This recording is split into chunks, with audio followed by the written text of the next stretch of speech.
日本語が先なの？はい、日本語が先。はい。はい、じゃあ、RSGT2026、今日は Day2 ですね。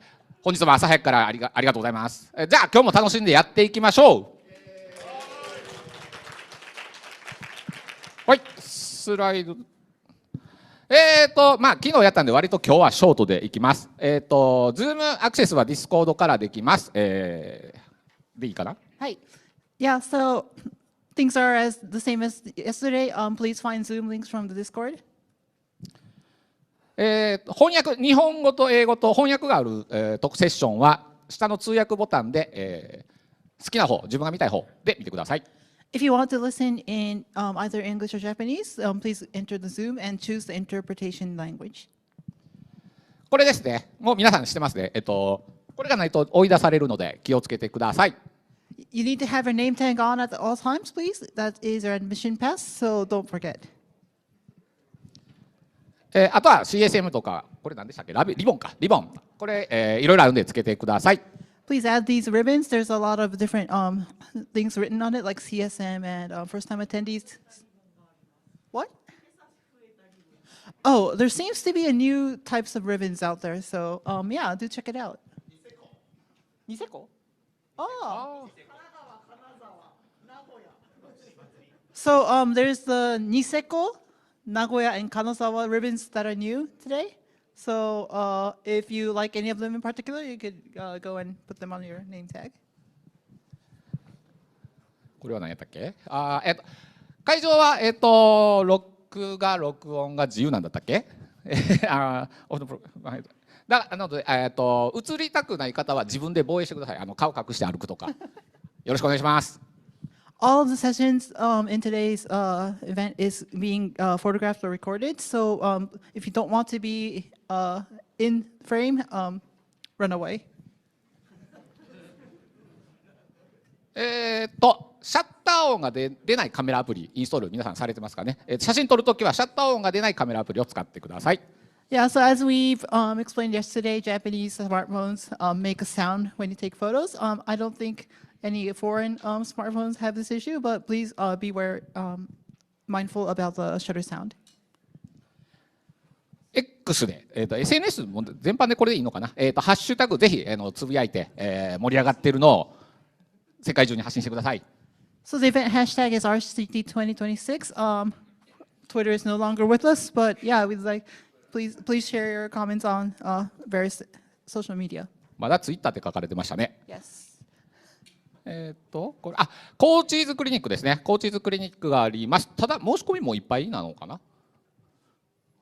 はい、まあこういうのありますっていうことです。Yeah, there's a coaches clinic today too as well. But sadly, I think all of the reservation spots are closed. So yeah, whoever has a spot today, have fun. これはランゲージサービスですね。手話と文字起こしと英語と日本語とかあるんですけど、細かいことは入り口のところの壁に貼ってあるので、そこで使い方とか見て、自分が希望するものを見てください。We're providing various services to assist you in language. So we have the same printout at the reception. So please take a look. これは知らないやつが出てきた。それの話です。UD トーク？はい。はい。こういうことです。これ何？コムサー。これです。Yes. 前の方にこれを見に来られる方がいるので、前の方はその方々に優先してくださいっていう話ですね。Yeah. So please leave seats in front of the UD Talk this screen so that people who are either have listening disabilities or have to see sign language, please give them the priority seats. そう、手話の方もか。手話もそうですね。手話と、はい、これ。もう多分2日目だから知れ渡ってると思うんですけど、フォトブースとコーヒーのサービスがあります。積極的に活用していただいて、はい、楽しんでください。So thankfully we have the coffee being served in room 8 and also the photo booth where a professional photographer is available. So yeah, please. 昨日面白かったのが、コーヒーのゴミ箱がカップが全部積み重なスタックされてるんですよ。あれ誰がやったんですか？やった人手挙げてください。If anyone is aware of stacking the cups in the garbage bin, あれ素晴らしいと思います。今日もああいうのをやっていきましょう。apparently that was a good thing. Yeah. パッチョ今日来ないんで。We won't have Pacho today, 大平っちょはいます。 but we do have Ohiracho. パックマンルールですね。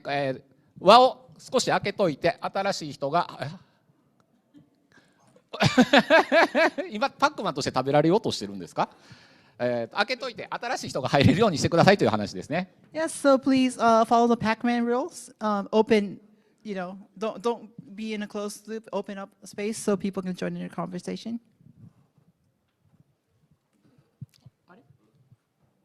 事件発生です。あれです。有名ですよねこれ。確約とかあれです。あれ？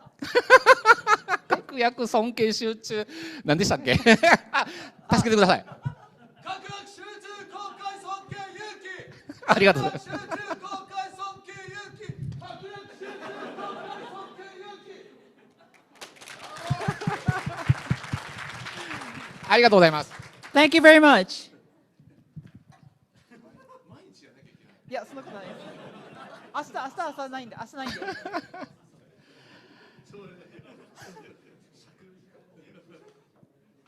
ギャザリングのこれもルールなのかなのルールじゃないですね。アンチハラスメントとか、コマンダントコントロールがなしよとか、何やったっけあとこれドキドキするな。で、あとね、シークレットトゥルースだから、秘密はなしよって話ですか。社外情報とかうかつに喋らないでくださいね。ここに話されていることはすべてパブリックです。ルールなしですよ。決まった答えはありませんと。どういうことですか？決まった答えはありませんって。いやだから我々の方でなんかこういう時はこうした方がいいですよみたいな特にそういう正解はないんで、この場になんか雰囲気感じ取っていい感じにやってくれたらええやんっていう感じですね。ということです。はい、ありがとうございます。Yeah, so I Translate. have to translate. Okay, so yes, so in order to enjoy today's gathering, please kind of not really follow these rules, but be mindful of these things. So don't blame other people. Don't harass other people. That's really important. No command and control. Don't be selfish. Don't talk about things that you don't want people to talk about. Like, don't openly talk about the secrets. This is a public place. We don't have any rules in place. These aren't really rules. These are just guidelines. And there is no fixed answer. We don't have any particular thing that we have in mind that you should do or anything. So yeah, please have fun. もしかして皆さん英語の方が分かりやすいなとか思ってません？はい、行動規範ですがこちらの方は、軽く目を通していただいて、もう昨日も言ったと思うので、このまま流します。So as we explained yesterday, we are very strict on harassment. So if you feel like you've been harassed, if you feel any discomfort, please don't hesitate to let us. The staff, we have the green T-shirts or the organizers with the white T-shirts now. スタッフシャツとかの紹介です。紺色のやつが着ていらっしゃる方が、スピーカーの方々の T シャツですね。これ見て積極的にスピーカーの方に話しかけてください。Yes, so the speakers will be wearing the blue T-shirts. So if you find them and you, please do talk to them. 白っぽいのがオーガナイザー実行委員のシャツですね。何かあったら困ったことがあったら相談とか実行委員会にお願いします。The organizers will be wearing the white T-shirts. Like yes, no is there right now? Yeah. So if you have anything you want to ask, please find the organizers. ボランティアーズスタッフ、当日スタッフはですね、今まさに着てる僕らが着てるやつです。僕らも何でも聞いてください。はい。Yes, and the volunteers, we are wearing the green T-shirts. I think there's a lot of people here in this room. Yeah, and please don't hesitate to ask us too. オレンジのビブスの着てらっしゃる方が通訳の方です。手話通訳の方も同じの着るのかな？着て、はい、今いらっしゃいませんけど、はい、通訳の方が来ます。Yes, so interpreters will be wearing the orange jerseys today, as well as yesterday. we have Seth-san. This is the Japanese English interpreter, and also the sign language interpreters will be wearing this jersey. はい、スタッフたくさんいますんで、何かトイレの場所がわからないとか、いつでも質問歓迎しますので、遠慮なく声かけてください。If you have any questions like why is this morning thing so weird, yeah, do please ask us. この辺は2日目だから流しますよね。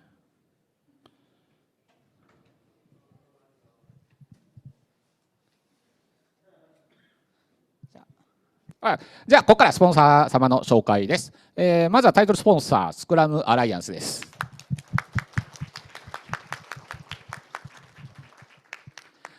プラチナスポンサーの方が、クリエーションライン様、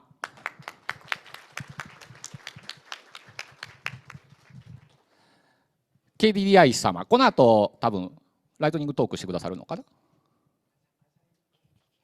あ、はい、KDDI アジャイルデベロップメントセンター、アジャイル開発センター、はいすいません、失礼いたしました。そっかこれも僕ほな名前間違えるかも。三菱エレクトリ、これは三菱エレクトロニックでいいの？三菱電機様。三菱電機様です。はい、ありがとうございます。パーティースポンサー、はい、パーティースポンサーレッドジャーニー様だけ？他にもいらっしゃる？多分レッドジャーニー様、まあ一石二鳥様がパーティースポンサーという説もありますが。なるほど、レッドジャーニー様です。ありがとうございます。ゴールドスポンサー様が、架橋様、シフト様、コニカミノルタ様、続きまして英和システム様、合ってる英和システムマネジメント様、これはヘンリー様、ヘンリー様、これははいヘンリー様、はい、それからカオナビ様そしてファインディチームプラス様、ありがとうございます。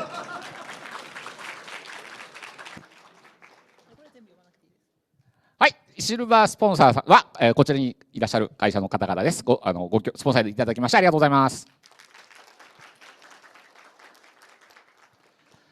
ロゴスポンサーはこちらの会社の皆様です。ありがとうございます。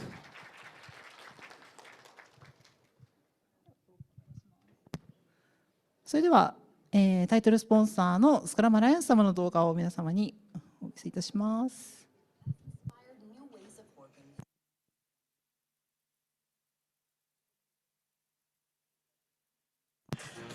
Agility is winning. It must evolve beyond its traditional boundaries. Scrum Alliance proudly stands at the forefront of this evolution, adapting to our ever-changing world with new avenues for learning and embracing agile skills. Our community is the heart of who we are. Your stories are the true testament to the profound impact of agility. At Scrum Alliance, we're committed to certifications with substance, delivered by expert trainers. Scrum Alliance is a global not-for-profit, empowering individuals worldwide with practical, impactful agile skills. Gone are the days of one-size-fits-all agility, as we shift into adaptable ways of working applicable to anyone. Join us as we begin this next chapter where agility is more than aspirational. It's foundational. Agile for anyone means agile for you. Discover more at scrumalliance.org.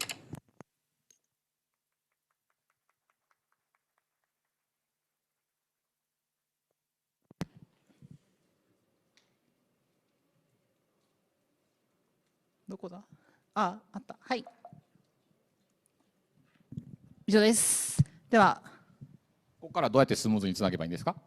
それではスポンサーの KDDI アジャイルセンターの皆様よろしくお願いいたします。ありがとうございます。トミーさんありがとうございました。急に振ってすみませんでした。じゃあスポンサーセッションの準備をこれから入りますので少々お待ちくださいませ。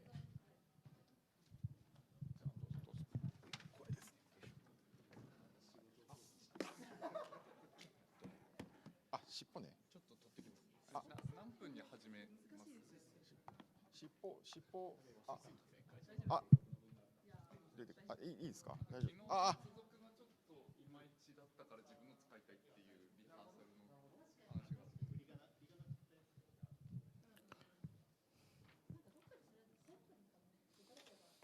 置いてきちゃったな、私も。はい。はい。じゃあ、ちょっと待ちながら、歓談ください。let's talk with your colleague, or neighbor.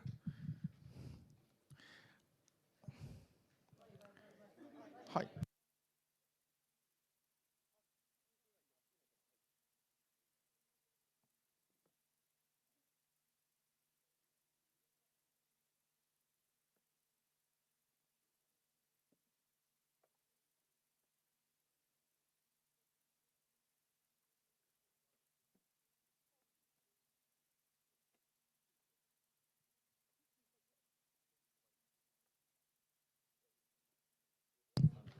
はい。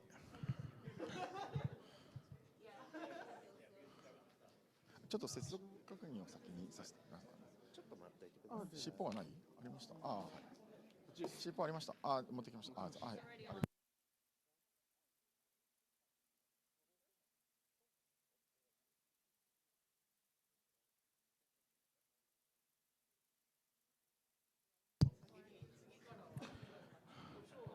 Okay. Okay. Now this is very good time for reflection. Please talk, neighbors, about what's you learning in yesterday. What's your please talk with your neighbors. Yeah. Please find out. If you do not want to talk, please don't look.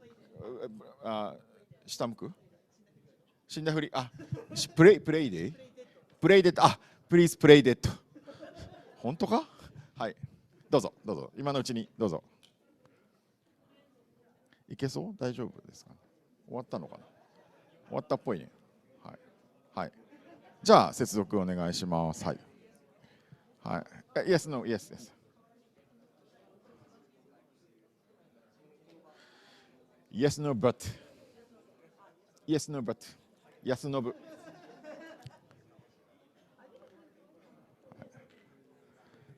これです。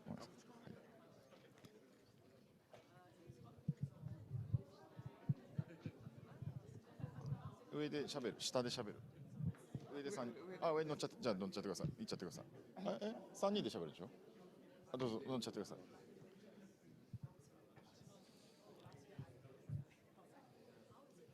じゃあ、いけそうですか？スライドショーか。右上にスライドショーがある。行きましょう。Okay, thank you for waiting. Today we have the keynote. Keynote じゃない。keynote の前だ。short sponsor talk. Okay. Okay. はい。From the KDDI Agile Development Center. Let's start.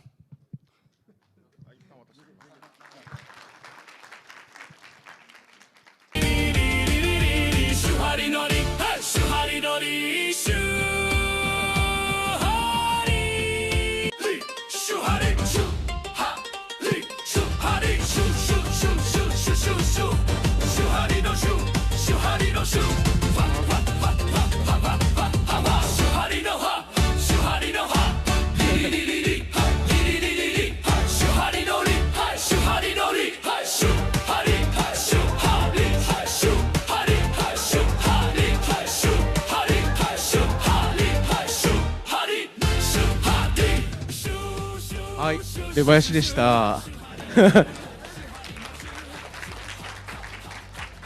はい、KDD アジャイル開発センターの中澤と申します。LT 始めていきます。よろしくお願いします。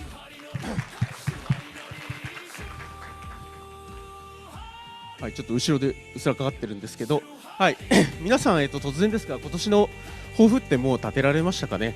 1月8日でまだちょっとお正月気分が自分は抜けてないんですが、はい、ぜひ、まだの方いらっしゃいましたら、ぜひ、家具からのお年玉というところで家具染めアプリを使って書き初めをしましょうということで、今年は、アプリを用意してきましたということで、作成者の神南君に少し紹介お願いします。はい、改めまして、KDDI アジャイル開発センターのカンナンと申します。お願いします。今年はですね、生成 AI を活用した書き初めアプリをこの RSGT のために業務の合間に作成いたしました。今この画面に出ている QR コードからですね、ブラウザですぐにアクセスできますので、ぜひ振りだけでも大丈夫です。読み込んでください。お願いします。はい、今回なぜ私たちがこのアプリを作ったかというとですね、RSGT はギャザリング、集まりですよね。このアプリが参加者の皆さん同士が、話すきっかけ、つまり交流のネタになればといういいなという思いを込めました。今年1年のプランニングとしてぜひこの気持ちを、アプリにぶつけてみてください。ここにですね、何人同じ漢字を書きましたっていうのが出るようになってます。もしかしたらそれから素敵な出会いにつながるかもしれません。ぜひ同じ漢字を書いた仲間を探してみましょう。です。ありがとうございます。はい、ということでぜひ、投稿機能もありますので、X に積極的に投稿いただければなと思います。はい、昨日から実は、たくさんの方にご利用いただいていて、延べ150人ほど、ブースに来ていただいた方には、書いてもらっていて、なんとなくこの後ろにファンダンランのこうベン図を置いてあってマッピングしていただいてます。ちょっと個人的に気になるのはダーンでバクって何があったのかなってちょっと気になって、ぜひお話をお聞かせていただきたいなと思ったんですけども、はい、はい、ぜひねこれをちょっと話をネタにしてギャザリングを、深めていただければなと思っています。はい、で今言ったようにですね、ブースでこうアプリで出た漢字を書けるような、ものも用意してますので、書き初めとしてちょっとやっていただければなと思ってます。またですね、AI 駆動開発と題しまして、この神田君がですね、ブースで、フィードバックいただいたものを、リアルタイムで改善するっていうような試みをちょっとやってます。で、昨日書いていただいた方のものも今日、少し、いくつか反映したものがありますので、昨日やっていただいた方ももし今日やったら少し違いが分かるかもしれないです。ぜひよろしくお願いします。はいそうやってネタバレしてもうはいということでですね、実はリアルタイムでその出た漢字がランキング表示されるっていうのをこのカンナン君が作ってくれたんですけど、いいですよ、私送るんで、はい、私に任せてください。はい、というので何だと思いますか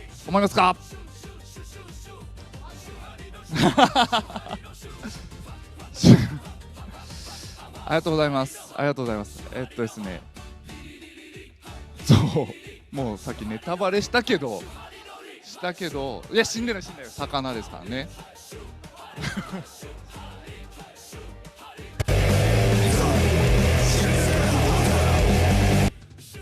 はい、皆さん知らない人がたくさんだと思うんですけども、私たちカラオケで、楽曲が配信されている会社でございまして、ちゃんと宣伝、これスポンサートークなので宣伝しに参りましたということで、2曲あります。で、ファンダンランって皆さん知ってますか？それは踊りの本なんですけど、ファンダンランって振り返りのねプラクティス、日本で生まれたのがあるんですけれども、昨日出てきた、漢字をですね、さっきみたいに、マッピングしてみましょうということですね。はい、変円形大の変円形、はい、焼肉レトロステペクテクという楽曲、それ原田さん的にもオールオッケーなやつが、はい、配信されておりますので、ぜひね皆さんもここで練習していけばジョイサウンドで歌えると思うので、ぜひお願いしますね。はい、いきますよ、せーの。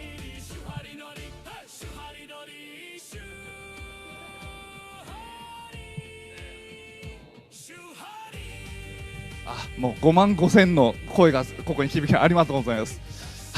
というので、私たちねスポンサートークに来てるので、はい、ちゃんとねいつもみんな聞いてるやつを一緒に働こう人材募集中っていうのはどうでもいいんですけど、今日何の日でしたっけっていうので、野生っていうのでですね、ワイルドはい、今日は何のキーノートが聞けるかというと、はい、こちらですね、フレームワークから土壌へアジャイル安に戻して大規模で機能させるという、デイブ・スノーデンさんのキーノートこれから始まりますよということで、手張りを大きくして退場していこうと思います。手張りよ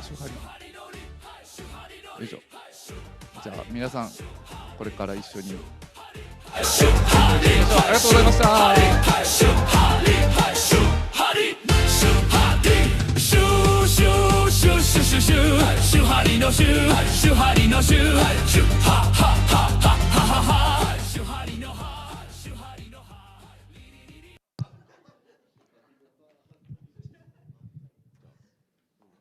い、はい、ありがとうございます。はい。ちょっとよろけちゃった。はい。Thank you, the great sponsor talk from KDDI. Thank you. The Shuhari song is very funny. That's great. Yeah, I heard the first time. That was so nice. That they made 5 or 6 songs about the Shuhari or something other thing. I see.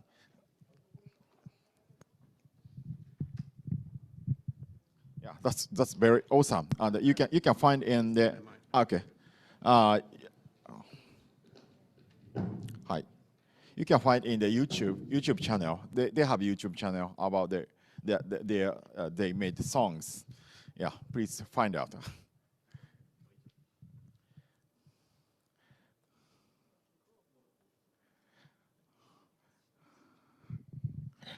Okay, next session is keynote speech from Dave Snowden. Please big applause for the warmly welcome. Thank you. Okay, thank you very much. 2 things up front. If I start to speak too quickly, tell me to slow down. Yeah, I am Welsh, I am not English. This is really important to understand, yeah? But Welsh is spoken in about 70% of the time that English is spoken. Yeah, so if I do that with English, tell me to slow down. It will help those for translation. The second thing is I have absolutely no objection to somebody interrupting me to argue with me or ask a question. That is not a problem, so feel free, right? I reserve the right to say I'll deal with it later. So what I'm going to do is to start off with a session on theory and then move on to practice. Right? If you don't understand the theory, you won't understand the practice. And some of the theory is going to challenge a lot of the assumptions which have underpinned the Agile movement. Just to give you my own background, my first degree is physics and philosophy. It was an indulgence when I did it, but it's proved quite useful since. So I have a physicist's desire for good data and a philosopher's desire for an argument. So you'll see that come through, right? I started in IT in the days of mainframe computing. I am now in my 70s, so I remember PF keys and all that sort of stuff. But for those of you who don't know, I was one of the 3 founders of the DSDM consortium, which was one of the 3 inputs into the Agile Manifesto. There was DSDM, Scrum, and, oh God, I always forget the third one.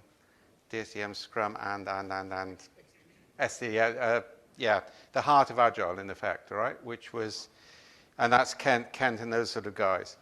The interesting thing about the DSDM consortium is we brought together competitors to create an international standard for rapid application development and joint application development. We didn't make it a proprietary certification approach. And that, as a business model, I'm going to argue for the end. So I'm going to come at the end and talk about some of the work we're doing at the moment to break the framework dominance and basically say you should pick methods and tools from different frameworks and different ways of thinking and put them together in different combinations. So that's kind of like what I'll finish up, and that's a joint program. Anything I'm going to talk about as a method is available on Cynefin.io, which is an open source methods website. Yeah, it's a wiki. Yeah, so you can go into more detail there. And there's lots of material online, and Jules is running a session this afternoon on one of our methods, which is future backwards, and she'll also have the new Hexi cards there, which I'll talk about at the end. And I'm around today, I'm around tomorrow. So that's my excuse for being unintelligible today. You've got a chance to ask some questions later, right? So I thought I'd start off with this, because one of the things I get really annoyed about is when people say you have to have the right mindset. This is really bad science. The idea that there's a way in which your mind is set on a way of thinking, or this other absurd idea of what are called mental models, that's been satirized in cognitive science as the intelligent camera theory. Yeah, we don't have a set of models like computer models that we process information in the brain. It's much more complex than that. And the trouble with blaming mindset is I launch a massive agile transformation program, and there have been a lot around the world. It doesn't work, and I'm going to explain why none of them could work in a minute or two, because they never have. And then, of course, the reason is you guys didn't have the right mindset. That's why my big investment failed. So mindset is a way of blaming people for things which are actually system-level problems. Right? The way you design something profoundly influences how people will act. It's not a mindset issue. Right? And you can have the best leaders, the best attitude and everything else. Sorry, my hobby is mountain climbing. If you don't have the right equipment and the right training, you've got a problem. Yeah, there's a forum at the moment. We've got a lot of ice in the UK at the moment, and people are going out and buying crampons and ice axes and going onto the mountains without training. Well, if you know anything at all about mountaineering, you know crampons without training are more dangerous than not having crampons. All right? And I would say that's a metaphor for what's happened to the Agile community. You know, you go and you buy a tool which has worked for somebody else with 20 years of experience, and then you assume you can just use it without that experience. Right, so my own background in coding is I designed and built decision support systems for people like Guinness PLC worldwide in the early days of computing, and then went on to manage a business unit, building decision support software, and then from that moved in to be strategy director of the company. And then IBM bought us and put me into a research role.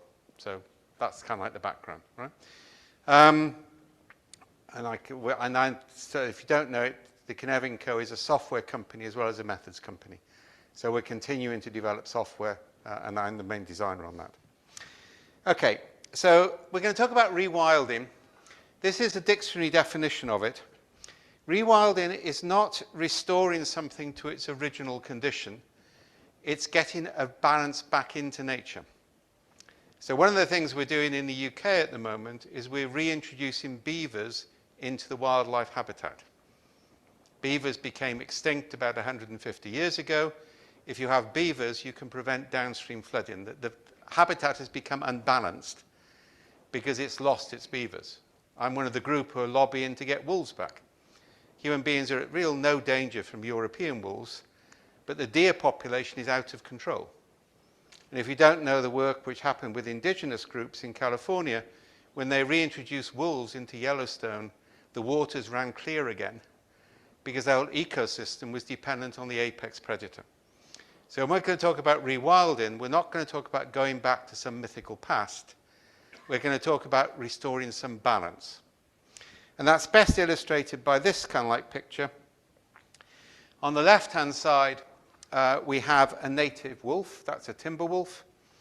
If you look at canines in nature, there's only about 5 different breeds. They're highly resilient. What happens when humans get hold of dogs is they become the stuff on the right.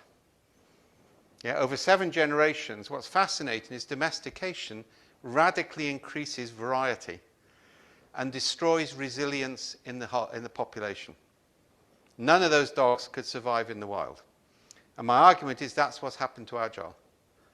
Yeah, we took an original idea, which was, it actually goes back to DSDM, rapid development, rapid deployment, listen to users, pay attention to things, which is a key concept.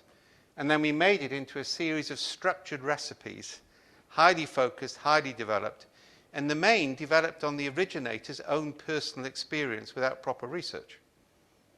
If I'm going to be really satirical, SAFE, which I dislike intensely, sorry about that for any SAFE fans here, was entirely based on Dean's partial memory of 3 projects he didn't complete. right? And actually, we need to be much more realistic about research and rigor in this sort of context.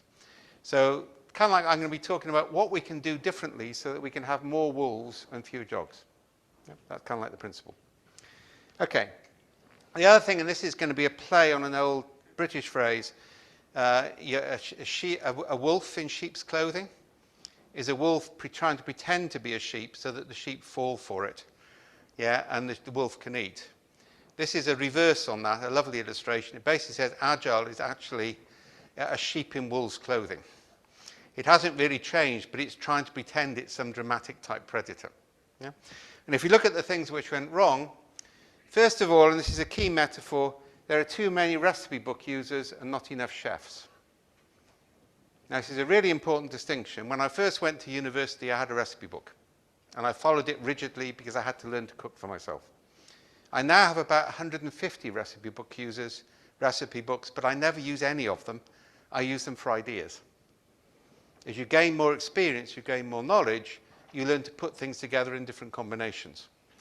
So again, this is where I'm going to come to at the end. Agile as a movement needs to become a movement of chefs, not a movement of recipe book users. And chefs have two types of knowledge. This is Greek, Sophia, and Pronesis. This is going back to Aristotle. Pronesis is practical wisdom, which is acquired by being in an apprenticeship for 10 or 15 years. And I'll tell you this now, I've been in software all my life. I can look at a piece of code from my own generation, and I can say something like, something smells wrong here. And that comes from experience. If you look at the evidence on AI, AI may perform well in a greenfield site with novel code. It behaves really badly in a brownfield site where there's legacy code, but it doesn't have that experience, that understanding of implications. Yeah? So that's what that's the theoretical knowledge then goes with that. So a chef knows that actually sweetness can come from sugar or from honey. You can substitute one for the other. Right? So for example, I'm going to argue later that there's no need for a sprint to be 2 weeks. It could actually be a 3-month time box, but I'll come back to that later. Yeah? Starting to realize that substitution in different contexts is key, but the thing about a chef is when they come into your kitchen, they can produce a wonderful meal with whatever you happen to have there. Whereas a recipe book user, first of all, wants you to invest in a kitchen with all the right equipment and buy all the right ingredients. That's one of the reasons why Agile has more or less completely collapsed in the US and Europe, because it basically went down that heavy upfront investment. It lacked the pragmatism and the theory in order to make something sustainable. Right? So that's a hope that you guys will do something with that. Second thing is, what was scary is that Agile was meant to be about free flow. I mean, I remember XP. I remember once at a conference in Scotland, I said that if you went back to the original foundation of Agile, XP was what Agile was all about, not Scrum. And everybody from XP cheered me. And I said, but the point is, people from XP couldn't explain what they did, and therefore they were never going to scale. If it hadn't been for Scrum, we would never have heard of Agile. Because Scrum was at the right level of codification and abstraction and it could be scaled. But then it went too far. It put in too much structure, and I'll say up front now, and I know this is controversial, Scrum is a very brilliant collection of software development methods. It is not a framework. And it's not a comprehensive set of methods to cover all of software development and testing. And I'm going to go through some additions on that as we come through. So that kind of like excessive structure is a problem. The certification scam. It's got quite crazy at the point you now get a certificate for turning up and paying a fee. And sorry about this, but you can't call yourself a master of anything if you do an open book exam over 8 weeks, based on a 2-day training course, right? Mastery takes a 10 or 15-year apprenticeship. Right? And I think one of the things that Agile has forgotten is that software is a craft industry in its early stages of formation. If you look at the other crafts like accounting or the legal profession, they have 10 to 15-year apprentice models. And we know that's critical in cognitive development. And software really needs to start to think about that in terms of balanced teams. I'll talk later about what we call transgenerational pairs, which is putting young and naive together with old, experienced, and cynical. And that's a really good combination in terms of software development. Next one. Trying to imitate somebody else's success. This is a classic mistake of people who don't get complexity science. The end point of somebody's journey is dependent on their starting point. Yeah, so anybody who says you should adopt the Spotify model is an idiot. All right? And also Spotify will tell them they didn't have a model, they've got a pathway that they followed. All right? So you can't take an output of somebody else's journey and just imitate it. You have to understand what made that journey possible, and you go back to the starting point and make variations on that. So that's a granularity issue. Next one, confusing correlation with causation. I've yet to see any rigorous paper on the success of Agile from any publication anywhere, because all they do is take 5 or 6 cases, study them, and then do a correlation. Now, if you don't know it, if Japan wants to increase the number of Nobel Prizes it wins, you don't need an educational system. This is good news, by the way. All you need to do is increase dark chocolate consumption. Dark chocolate consumption per head of population directly correlates with Nobel Prizes for head of population. Over the last 50 years, on a bigger data set than you will see in any social science research paper ever, so go and eat chocolate. And the one which I think is causal is peaks in attempts to commit suicide by drowning have directly correlated with the release of Nicolas Cage movies, but I can see a reason for that. Go and look at the site of false correlations, and then look at the papers or the evidence you're being given. And by the way, if anybody says neuroscience now proves, yeah, just assume they've got it wrong. Yeah, anybody who says science proves without quoting their sources is really problematic. And anybody who knows anything about neuroscience knows that we don't really know how it works yet. It hasn't proved anything. It's proved some things are impossible, but it hasn't actually got a single model of working. Right? That's scientific skepticism, which is important. Next one, too many platitudes. The way to get success in social media is to say things that nobody can disagree with, which sound profound, but don't actually mean anything in practice.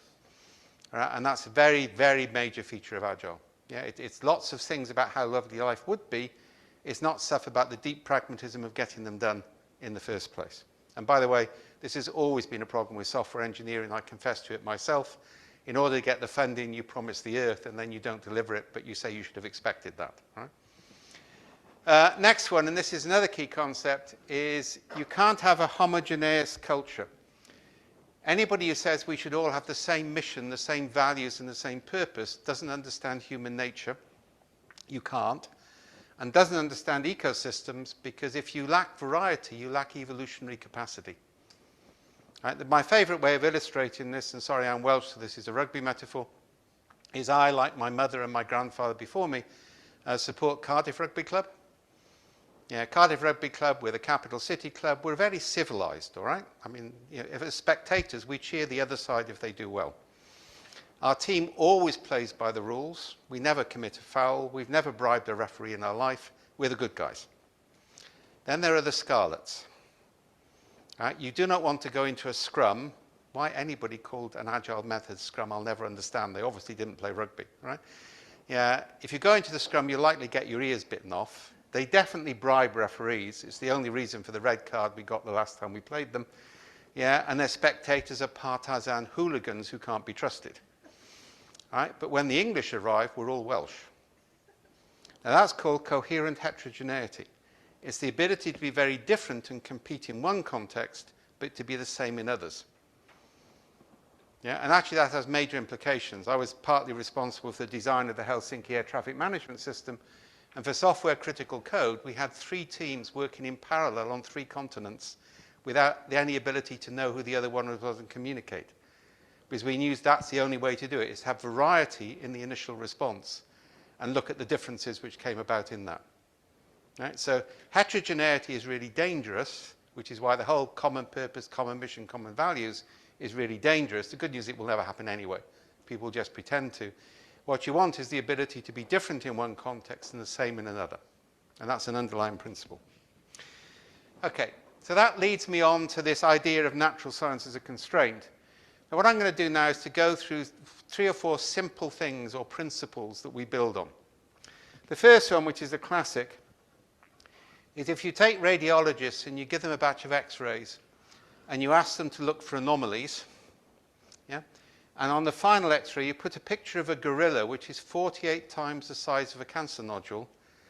83% of radiologists will not see it, even though their eyes physically scan it. And the 17% who do see it come to believe they were wrong when they talk with the 83% who didn't. This is called inattentional blindness. The only human beings not subject to it are those who are fully autistic.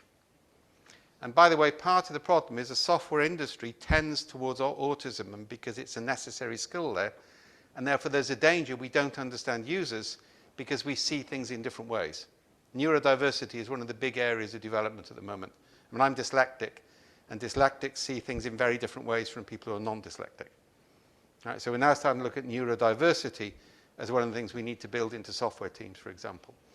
But this is a key principle, because it means if I give people the right information and they have the right training and the right competencies, they will make the right decisions. That's complete nonsense. We do not see what we do not expect to see. And that's an energy efficient aspect of evolution, because you don't want to spend all your time looking for pictures of gorillas if you're a radiologist. That's not what life is about. Right? Now that's significant, and it leads to this classic question, and you've probably all heard this phrase, why didn't we join up the dots? Everybody heard about that one? Okay, so if you go back to the events of 9/11, and I was in the Pentagon in the bit which got hit by the aeroplane the day before, running the DARPA project which gave rise to the company. I flew out that night, picked up the news the next day, and then ended up going back on an American military transport plane, and we got heavily involved in counter-terrorism, because our speciality was how do you see weak signals? How do you spot something which you realize later is significant, but you don't realize is significant now? You can call those black swans, you can call them whatever you want, but that's called weak signal detection, and that's one of the areas we specialize in. Yeah? Either way, so the phrase, if you look at the congressional report on 9/11, the days when the Congress had some role in US government, sorry, I couldn't resist that one, basically it says we should have joined up the dots. So when FBI agents spotted that people were being trained to take off and fly, but didn't want to be trained to be land. Now you know what happened in 9/11, you know why that was significant, but nobody paid attention to the time, and they basically said we should have joined up the dots. Now you see this with all retrospective studies. When a software project fails, people look with the benefit of hindsight backwards and they can see why it failed. And again, it's we should have joined up the dots. Okay? Right, so this is your first question. If I have 1, 2, 3, 4 dots, and I have 1, 2, 3, 4, 5, 6 linkages that can form between the dots. Everybody got that? So 4 dots, 6 linkages, 64 possible patterns can arise from that. If a dot or a link or any combination is a pattern. If I go up to 10 dots, how many patterns do you think there are? Anybody want to hazard a guess? You're not allowed to give me a formula. Just have a think, yeah? 1,000. 1,000 or thousands? 1,000. 1,000. How many people think 1,000 is too much? Too little? Not responding because you've been on too many of these events and you know you're going to get it wrong. It's too little. Anybody want to have another guess? 1 million? How many people think 1 million is too high? 1 billion. Okay, how many people think 1 billion is too high? Too low? Yeah, you're getting the pattern. It's just over 3.4 trillion. If I go up to 12, it's just under 4.8 quadrillion. There's an old story about this, a Chinese story about a sage who taught chess to the Emperor of India and was asked for a reward. And he said, I'll have 1 grain of rice on the first square of the chessboard and double thereafter. There wasn't enough rice in India to satisfy the demand. How many dots are there in the human system? How many possible patterns are there? With the benefit of hindsight, you can see a causal chain, but this is a key concept. Hindsight doesn't lead to foresight. It can lead to learning, but it doesn't give you predictive capability. Because next time, the dice may fall in a different way. Right, and this is the trouble. We always use hindsight to understand the future, and that means we can gather enough data, we can understand what really happened, and the past will repeat in the same way, which it doesn't. Right? Major problem on software development in this context. So risk mitigation requires us to think about that differently. Second factor.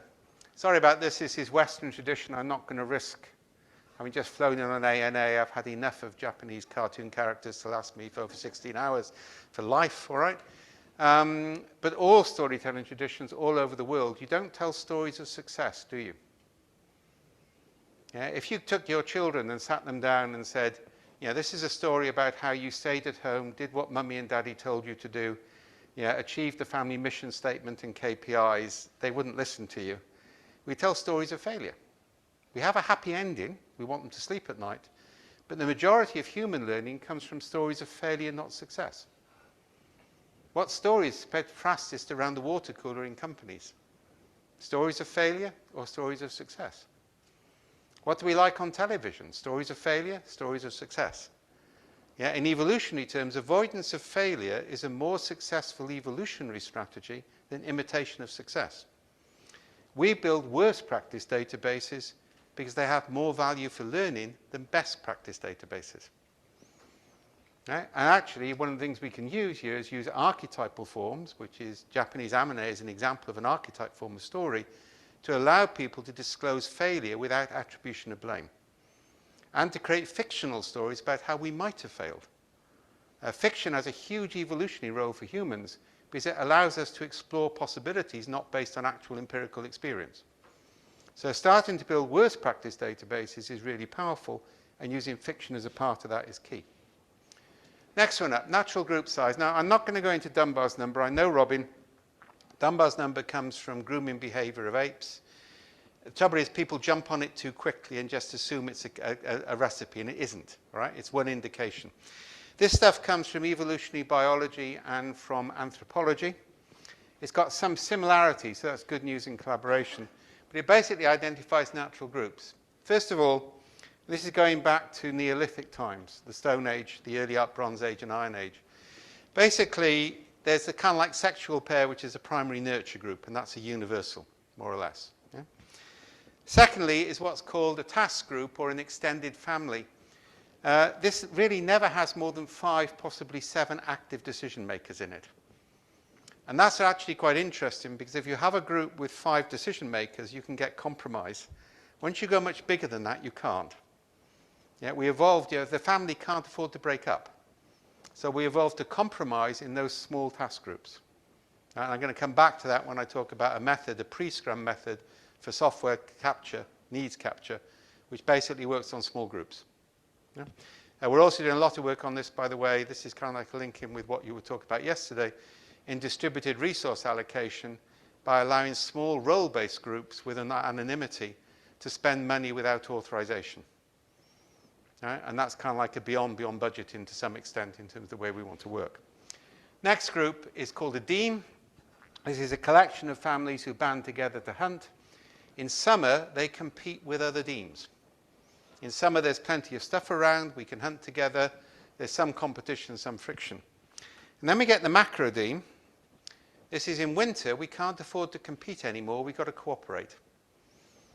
And the argument from anthropology is this is where monument building comes from, because getting everybody to work together in winter isn't going to work if you just tell them to be nice to each other.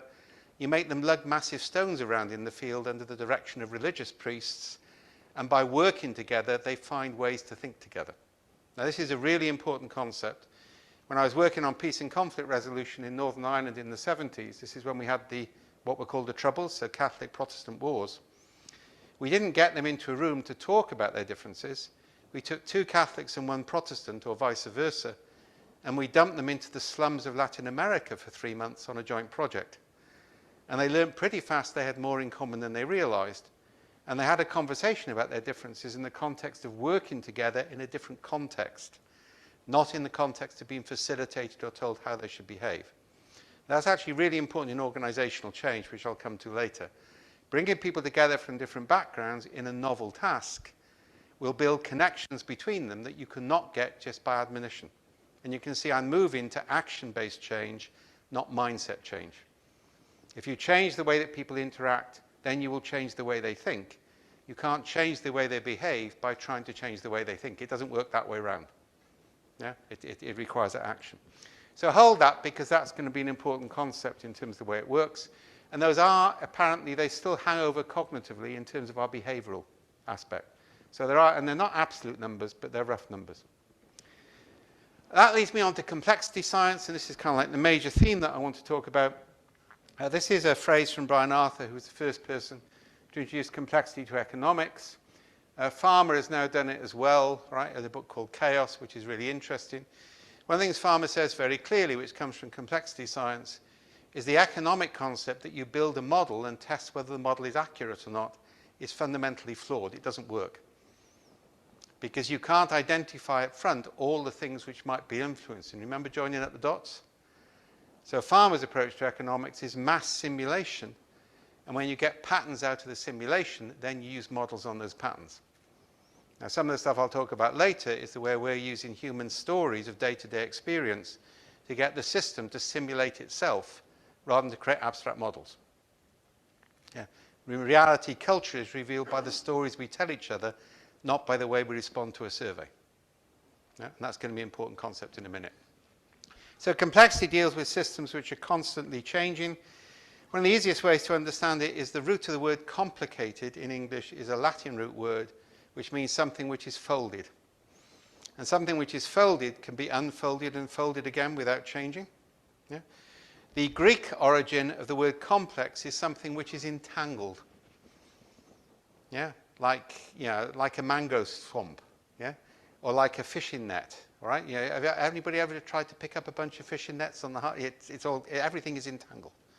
Right? And the point about something is entangled, you can't entangle it again. So one of the characteristics of complex systems, they have what's called path dependency. They have distributed memories. And any human system is a complex system. It has distributed memories that you can't understand.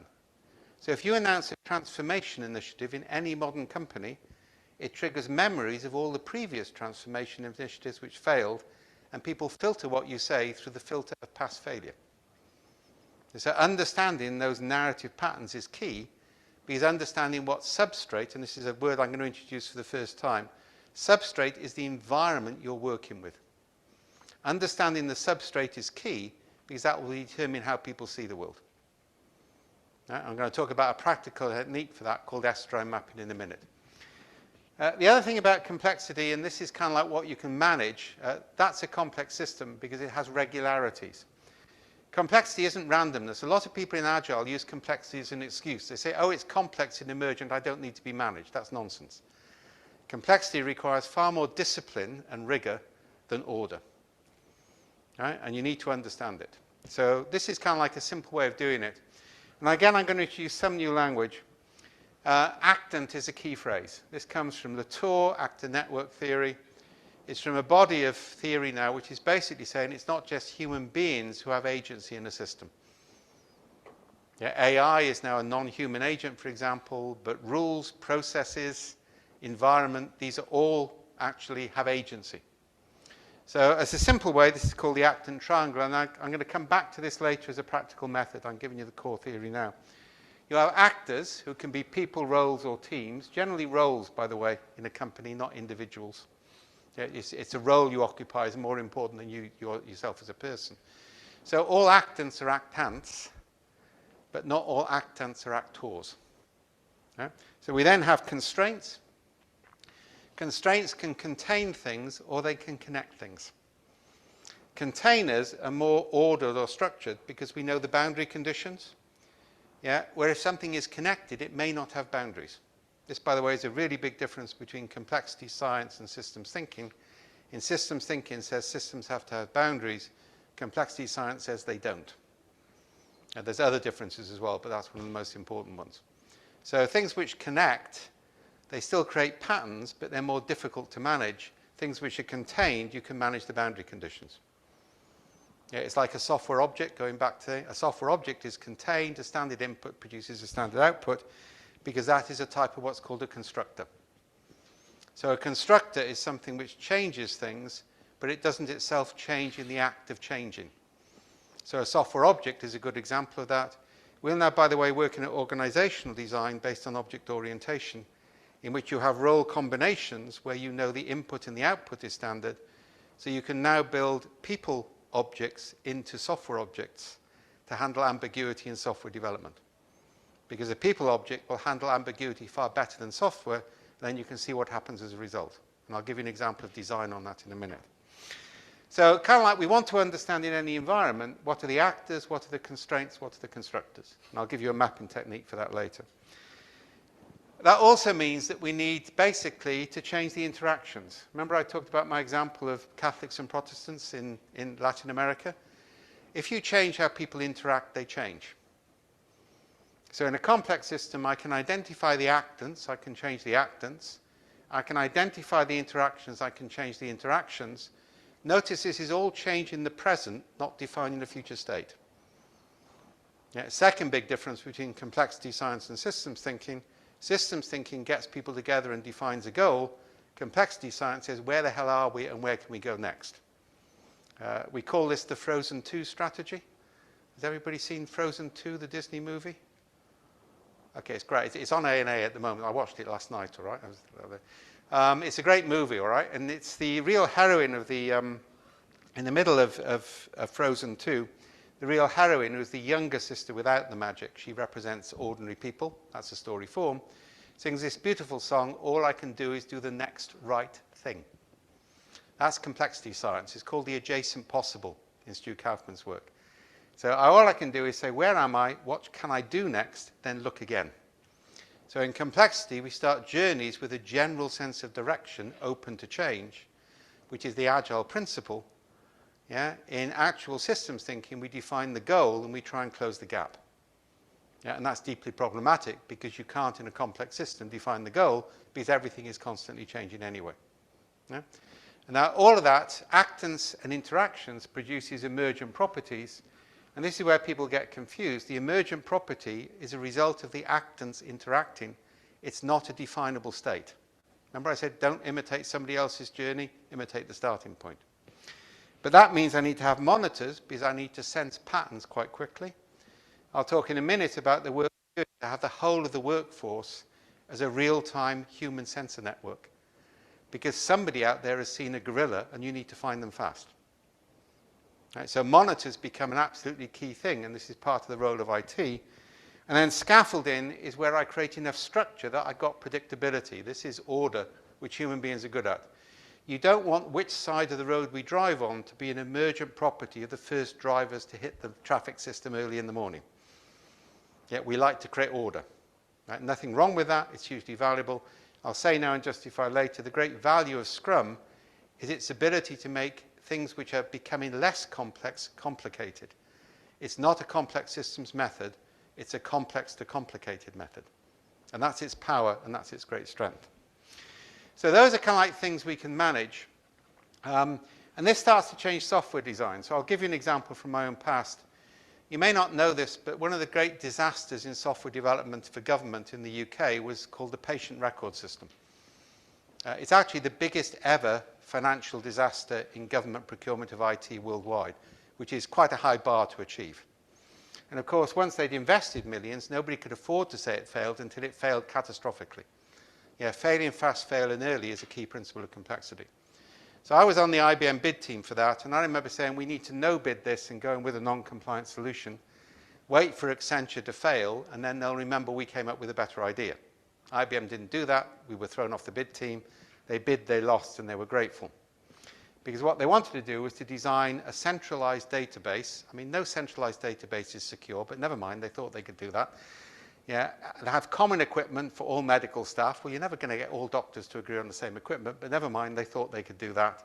And they had this wonderful design, you know, this visionary future, wherever you are in the medical system at any one stage, you can get access to the records.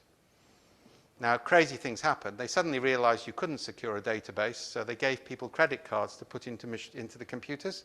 That increased the cost of the project. If you're in accident and emergency, you can't have everybody putting credit cards in and out of the computer to access patient records when they're bleeding to death in front of you. So the most senior surgeon would put in their credit card at the start of the shift. Reception got to hear about this, so they stole a pop star's medical records and sold it to the press. I can give you lots of examples of this. It's called the law of unintended consequences. Yeah? They thought they could design the perfect system, but complexity caught them out. Our design principle, which was picked up elsewhere in the world, was much simpler. This is called an actant analysis, actant interaction analysis. We said, who are the actants in the system? Well, they're doctors, ambulance drivers, hospitals. The only interaction is reading and writing to a patient record. Right, so a much simpler way of going about this is to get patients to carry their records with them. The old, what we call them Bevan cards in the UK, the old paper records. Well, if somebody's in their last stages of death, they're strapped to their bed anyway, so you've got that. You can get people to put them on a credit card or a smartphone, or you can implant a chip in their wrist. We had resistance to that, so we did a marketing campaign which started off, you do it for your dog and your cat, well, why wouldn't you do it for yourself? Now, that's called priming in psychology. Because actually, if you're laying by the roadside after RTA and you're unconscious, you want somebody to be able to read your records immediately. Yeah, if you've got, say, intolerance to something. So the idea was we do that, then all we have to do is design interfaces, have one common reader technology, design interfaces to the existing systems, and see what patterns emerge before we further automate. You start to get the principle?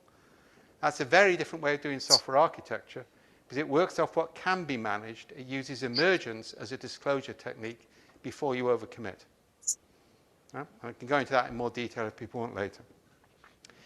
Then we get some principles of how to manage a complex system. Now, I have to confess I used AI for this. DeepSeek was quite useful on this. I said I need an acronym for these 7 characteristics, and I gave it to, and it came up with a word. I said, does that word really exist? It said, oh no, that's very bright if you know it doesn't. It's classic AI, all right? When you point out it's wrong and it says how bright you are, that's just a way to get you sucked in more. And it came, I said you can drop one letter, and it came up with pagoda, which is actually fractal, which was a letter I let it drop, so that worked out. Right? Pagoda is fractal, it's self-similar at different levels. So these are things to know about managing complexity. First of all, proximity matters. It's very difficult to have a fight with somebody if you're in a room with them. It's very easy to have a fight on social media, as I know, because I enjoy that as a part-time hobby, right? For people who follow me on that, you'll see I really enjoy that, all right? But fundamentally, proximity changes the way we think about things. Everybody responded to COVID, but nobody will respond to climate change, because it's distance threat, not proximate threat. So proximity really matters in a complex system. Increasing proximity between development staff and users is one of the things I'm going to talk about in a minute. The second thing is anomalies. Remember that you don't see the gorilla? Anybody pulled your hand away from a hot plate? You don't think about it before you do it, do you? Right? Your brain actually lights up after the event. Now, idiots like Richard Dawkins and Susan Blackmore say that means you don't have free will. That's because they're assuming the brain has to direct all behavior, and that's a really old notion. Most of the time, your body makes decisions for you. The brain is lighting up to see if the automatic response or autonomic response was right or wrong, and if it's consistently wrong, a different part of the brain will come into operation, which uses a lot of energy, so you don't use it unless you've got to detect the anomaly and respond. So if you want people to see things differently, you have to create anomalies. Not tell them they should see things differently, you have to create anomalies. And one of the ways we do that, for example, is to gather stories from employees, find a group of stories indexed the same way by employees, present that to senior leadership, and say, index it the way you think your employees indexed it, and it's always radically different. And what that does is it creates an anomaly. You say, look, you're not going to see it the same way as them, there's nothing wrong with that, but what does this difference mean for the way you're behaving? Now, you see the difference on complexity? We're not defining how you should behave. We're saying, well, they see it like this, we see it like that. What does that mean? We're asking deeply pragmatic questions based on real data rather than abstract platitudes in that sense. Granularity matters. Smaller things combine and recombine more successfully than bigger things. The bigger the project is, the less likely it is people will admit it will fail. Smaller projects failing quickly, people are happy with. Bigger projects aren't allowed to fail. That's a big problem. Yeah? Third, then we get on to obliquity. Never approach a problem directly. If anybody has teenage children, you have already learned this.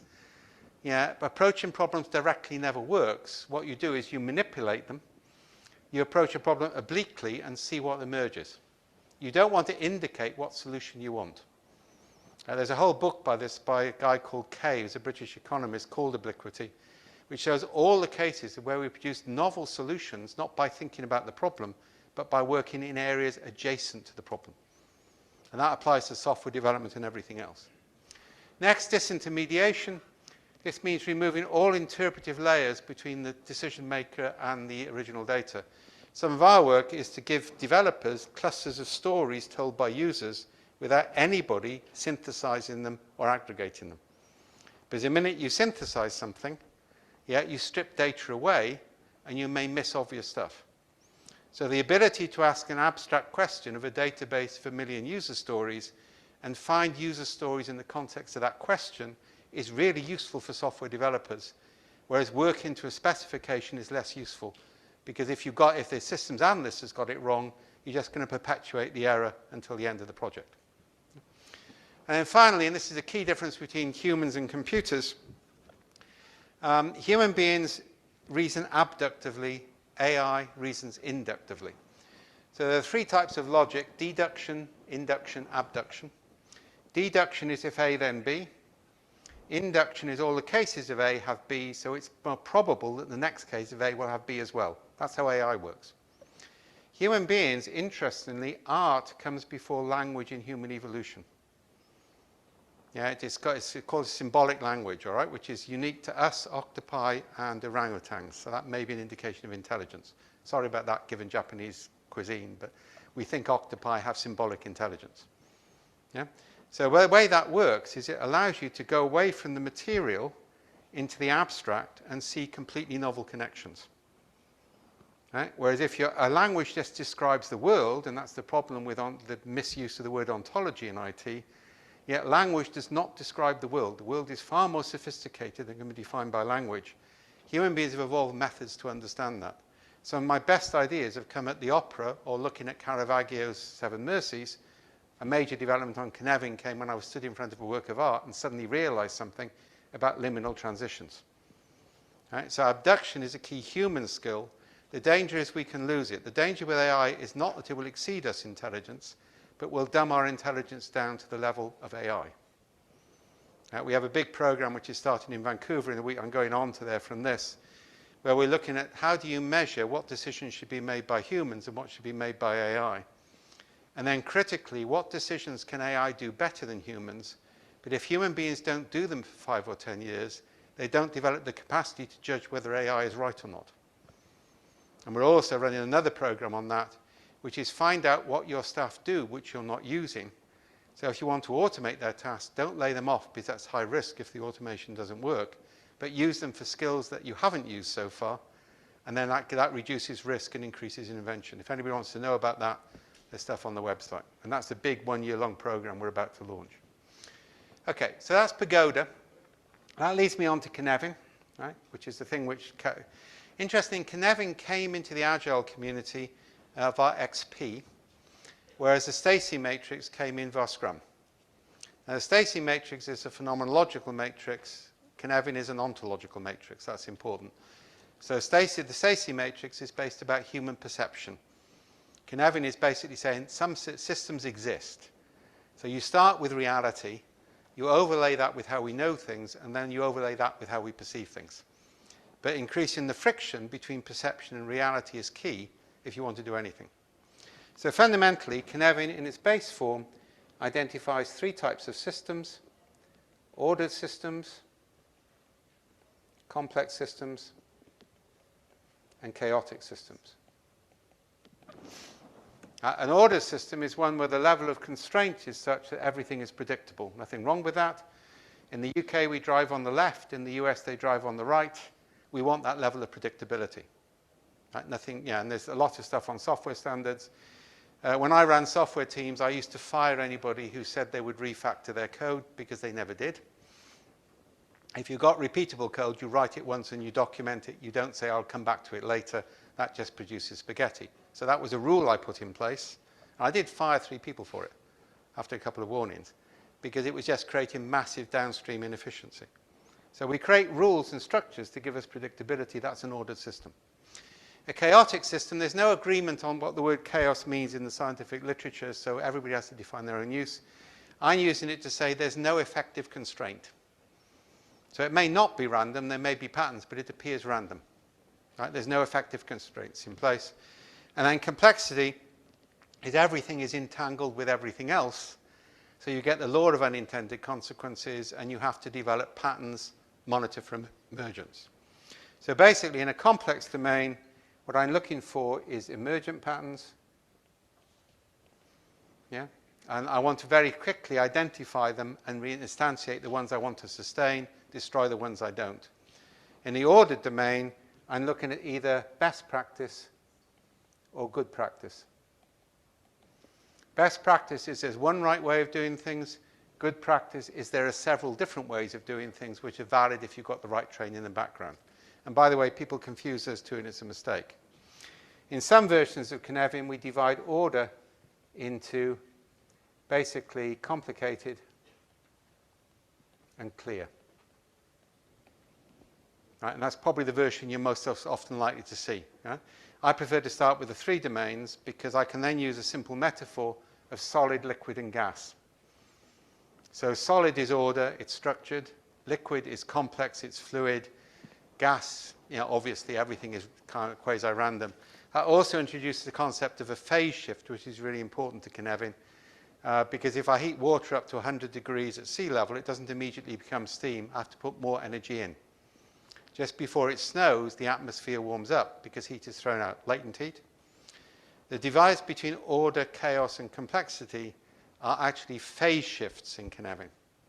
So something is ordered or it is complex, and the transition requires energy output or energy input. So if you relax the constraints to make something complex, you release a huge amount of energy into the system, but you lose a lot of control. If you want to control, you have to put energy in. So understanding as a phase shift is actually more important. And of course, the boundary down here is drawn as a catastrophic cliff. Because if I overorder things which can't be ordered, I get catastrophic failure. My favorite example of that is when IBM took over the company, and by the way, I didn't volunteer for IBM, I was conscripted. They bought the company in a 48-hour period. I've never forgotten it. And the first thing they did was to ban alcohol and charge us for coffee. Now, this is completely this is completely unachievable within a software environment, all right? The coffee alcohol cycle is key to the quality of our software, right? Nobody should be expected to speak to users without alcohol first. You then need coffee to sober up. Then you need even more alcohol to deal with the fact that users say they don't want what you provided, even though you can prove they asked for it, all right? There's a reason for that I'll come back to later. So that's kind of like, so we weren't happy about that. Yeah? But we found a way around it. Yeah? We just booked into pubs, not hotels, and they gave us a single bill for food and accommodation and didn't mention the alcohol. Any explicit system can be gamed. Right? But then it got worse, is they banned us for buying food for staff. You can't buy food for staff. No pizzas. No pizzas is a catastrophic for European and American software coders. And by that time, I'm a C-level executive, all right? And I remember going to IBM HR, and by this time, we'd learned that you can't actually reason logically and rationally with HR in a large company. It doesn't work. The only way which does work is called Socratic questioning, in that you ask them questions which force them into contradictions. But you have to remember that Socrates, who originated this, the people of Athens got so fed up of it, they voted for him to commit suicide. So you do need to be careful, all right? So I went to them, I said, look, I got a call out last night, 2 o'clock in the morning, I'm the duty executive. We got a medical emergency system which has crashed. It was on a VAX cluster, the operating system hadn't upgraded. The reason we found out later is that IBM had cancelled training and said people could do operating upgrades from the manual, but never mind, we didn't mention that. So I said, it's 2 o'clock in the morning. If it's not up by 9 a.m., we got massive penalty costs and people may die. The only thing I can do as C-level is basically protect my systems programmers from the users so they can solve the problem. That's one of the main functions of senior executives, by the way, is to keep users away from developers in a crisis. Yeah? It's one of your roles. I said, I've got to keep them awake, so all I can do is buy them pizza and Coke. And I looked really worried at this point, and I realized they might have misinterpreted me. So I said, I do mean Coca-Cola. At which point there was some relief around the room, but it did give us some ideas for a real crisis in the future. And I said, so all I can do is that, and you've just told me I can't do it anymore. And they said, well, okay, we accept you may have to. It's okay to buy pizza and Coke for your staff in a crisis if you get vice presidential approval 48 hours in advance. Now, at this point, you become very patient, and you don't say, if I had 48 hours notice, I wouldn't have a crisis, you bloody idiots, all right? You say, oh, that's brilliant. I would never have thought of that. This is one of the advantages of working with IBM. Now, irony and sarcasm, if you don't know it, are deadly weapons with American senior executives, right? And they looked at me as if it was my fault. And then they said, okay, reluctantly, you can do that, but you have to get country general manager approval for your expenses after the event. This is big company insanity. A country general manager having to approve a senior manager buying pizza and Coke in a crisis. Yeah? But that's IBM. So the practice emerged, right? Because you know it will never happen. I of course, didn't do this, you understand. Friends of mine did, right? Of over-tipping London taxi drivers. But if you over-tip a London taxi driver, you get a blank receipt, I'm told. And then the blank receipt was filled in for the amount of money spent on pizza and Coke and submitted as a travel cost. And everybody was happy. And parallel sets of books were kept in case it was ever audited. Now, 15 years after this event, at a Scrum conference in Berlin, I mentioned this. 3 people from IBM ran up to me afterwards with wallets full of blank receipts. And we said, we're still doing that. Did you invent it? If you over-constrain a system, people will find a workaround. And they'll find a workaround in the shadow, not in clear space. And your system is starting to break because people have worked out how to break the rules and get away with it. And that's really dangerous in any system. Yeah? So that basically is the Cynefin framework. Now the central domain, this actually has 2 aspects to it. One is called, and it's 2 states, all right, aporetic and confused. So confused is bad. You don't want to be confused.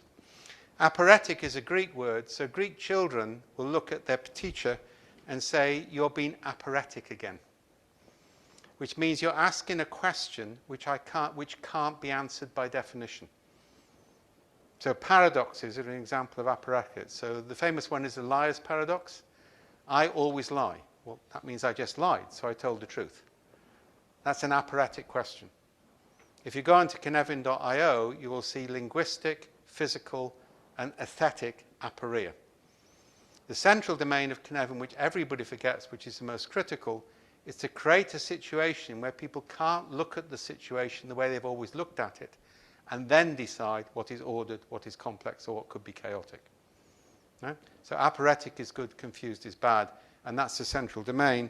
And you'll see there also that we add in this liminal dimension, and here, and this is what Scrum does. The liminal means it's a state of transition. What Scrum does is it takes something which is still ambiguous, but is roughly structured, and it gets rid of the ambiguity through fast iteration. Yeah, that in Cynefin terms is a liminal technique between complex and complicated, and that's a huge strength of Scrum. But we need new techniques over here, which I'm going to come to in a minute. All right, so what goes into Scrum, that's actually where we need complexity science. Scrum itself is kind of like fully developed in how to take that and make it more structured. So that's the basic Cynefin framework. So that then leads, hang on, oh God, sorry about that. The bill went wrong. So that leads me into a couple more things I wanted to, and I'm now starting to move into the practice on this. This is a bee swarm. If you know the way that bees actually swarm is temperature triggered in the nest. Yeah?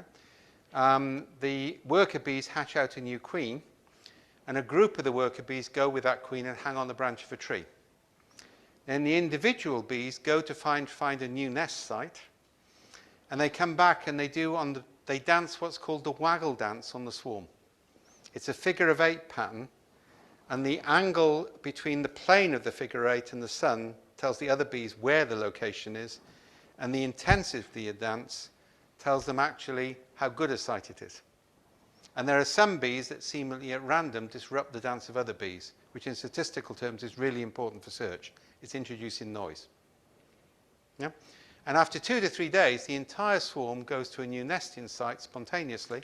It's actually based on about 14 bees in one site, creates a temperature trigger. Another bee goes back and goes into the middle of the swarm and thrums, and that creates the pattern. But it's always the best of all the sites they investigated. Anybody wants the papers on this, I can give it to you. That's fascinating because the system optimizes by mass interaction over short periods of time without any directing intelligence. We're now doing something called Swarm Compass, which allows us to present something to the entire workforce, get them to interpret that in real time, and then take a minority view, represent it to the majority and vice versa, and go through multiple iterations. AI controls the workflow, humans act as the judgment nodes, and after 2 or 3 hours, we can have a consensus. Right, start to see how complexity changes things? Not months of employee consultation, rapid real-time engagement of people at scale, and we can also identify outliers which are persistent. Persistent outliers are indicators of opportunity and threat. But we need to do that at scale on an evidence basis. Second thing, and I'm going to come to a method for this in a second, these are fungal roots which grow in forests. Yeah? In a forest, you have tree roots which are arboreal. So if I cut off a tree root here, everything downstream dies. Connecting those tree roots are rhizomic mushroom roots, which are very entangled. And I can cut one of those roots and it doesn't make any difference to the system. The mushroom roots will redistribute resources to a young tree in a forest in drought. The equivalent in an organization is informal networks. Informal networks are a vital health aspect of any organization. Informal networks connect people outside the context of the formal system, so they handle ambiguity. And I'll talk about a method in a minute by which we can get everybody to within 3 degrees of separation of the CEO within 18 months. But if anybody can get access to the CEO through 3 trust links, the system has high resilience, which you can't put into a formal system. Now, informal systems are stimulated but not designed. Yeah? And we can measure the density of them. And then we get antelope behavior. There's a fun exercise you can do to illustrate complexity. Get 20 or 30 people in a room and you say, before I give you the instruction, you're not allowed to look at anybody or say anything, and you can pick people at random. So you've now got people curious. Then you say, pick somebody in the room who is your best friend and somebody who is your worst enemy. Interestingly, people always pick somebody who is their best friend and their worst enemy, so it's worth watching the patterns. Yeah? Then you say, organize yourself so your best friend is between you and your worst enemy, and the group dissipates over the room within seconds. Then you switch the rule and say, position yourself between your enemy and your best friend, and the group clumps together in the middle of the room in seconds. It's a really good physical demonstration of how a heuristic change can modify behavior radically. That's how antelope behave when they see a predator. If an antelope sees a lion, it creates an alarm signal. It then identifies another antelope by the pattern markings on its bottom. That actually positions it ideally. Kids love this when you tell them this one. Right? Patterns on your bum are key for safety. Right? And then it actually positions itself between that antelope and the predator. That means the herd stays together without a goal, without a purpose, and it can adapt to radical change. We're now working on methods to replace purpose statements and mission statements based on highly dense local interactions so people can stay together under conditions of extreme uncertainty. And those are 3 examples of where we can rebalance systems by learning from what works in nature, which doesn't have command and control structures, but has high levels of interactions. So that leads me on to a method. This is called entangled trios. Let me give you a software example first, and I'll go through the basis. What we do, instead of sending out a systems analyst to interview people, because the trouble with the systems analyst is they've already had an impression of what they think they'll find. Remember the gorilla? Yeah, so they don't hear things which they don't expect to hear. Also, if you conduct more than 2 interviews, after the second interview, you've formed a subconscious hypothesis you're not even aware of, and you only pay attention to things that match that hypothesis thereafter. This is a real problem for consultants as well, because they come in with the wrong assumptions. So what we do is we take young, bright coder straight out of college, somebody young and naive, really good on the keyboard, together with a systems architect or an end system tester. These people tend to be older and very cynical. Cynicism is really important in companies, right? You want to treasure your cynics, yeah, because they care about it. So we put young and naive together with old and cynical. And then we put them together with a third person who is a user trained to talk to IT people. It's a lot easier to train users to talk to IT people than train IT people to talk to users. And we throw 15 of those trios at the problem for a month and see what they come up with. See how that works? Yeah, some of them will see gorillas. So I'm using a diverse network, and remember that maximum group size of 5 people will talk to each other they haven't before. But I'm also building social networks between users and IT people, which will persist into the project and allow resolution of problems within the project. In innovation, we put somebody who's just joined the company with somebody who's about to retire from the company, with somebody on the management fast track, so young and naive, old and experienced, ambitious with access to power, and we'll throw 20 of those trios at an innovation problem. That produces better results than a tiger team or anything else.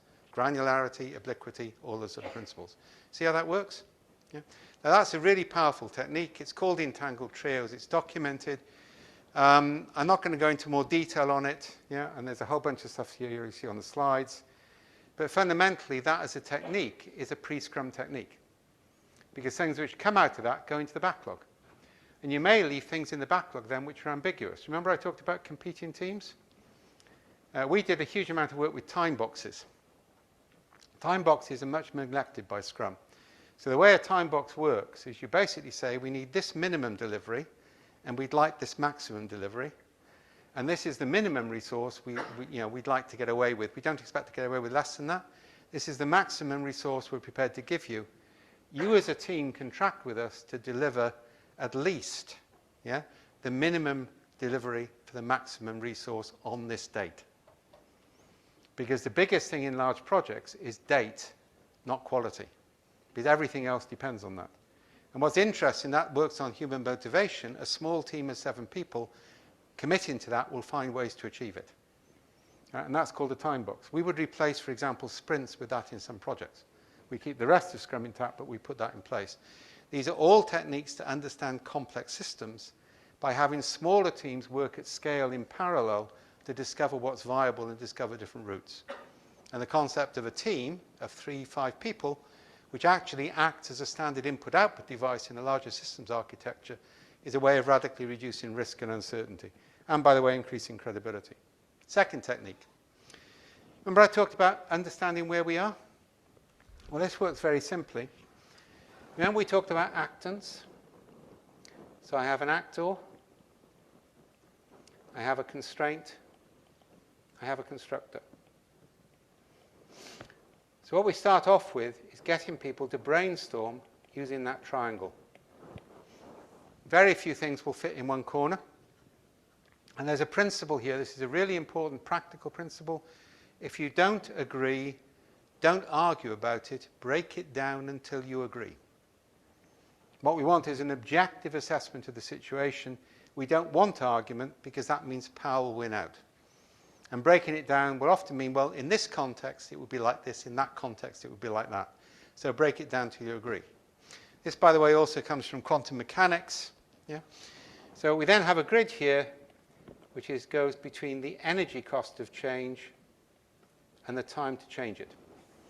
So that means how much money, how much resource, how much attention would it take if we wanted to change this? Notice I'm not saying we do want to change it. I said if we wanted to change it, how much energy and how long? Yeah? And basically, people then take that material and place it onto this grid.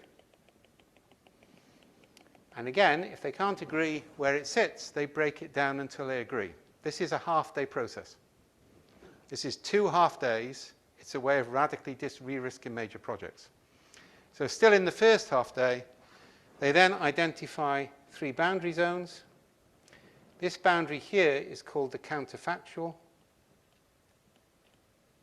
Things in that space, the energy cost of change or the time to change is so high, it's realistically not going to change. You'd be amazed how often when you look at a software project, people have set that as an ambition when it's realistically not possible. Yeah, this is mapping, this is designing the garden before you actually decide what you plant in it. To put it simply, there's no point in having a strategic plan to be the world's best cactus grower if you live in a paddy field. The substrate doesn't allow it. Right? So understanding the garden is key. There's then a liminal area. So these are things that we can't change, but if senior executives were prepared to change them, that would be interesting. That's actually quite powerful. I've shown that to C-level people, and they keep saying, but nobody asks. People just assume that it can't be changed. And then you get the red area, which is the volatile area. Things there can change too quickly, so you can't control them. So that's half a day. What I've now done is I've mapped the affordances, the substrate of the system. I now know what the energy gradients are of the system, and I know what realistically can change. I may not want to change it, but I know what the cost is. The second half day is very simply saying, well, actually, if I could move that to there, that would be a good thing. I'm not necessarily going to want to change it, but if I could say, if I do this, the energy cost and the time will go down. That thing, I really want over there. I don't want it to change. Yeah?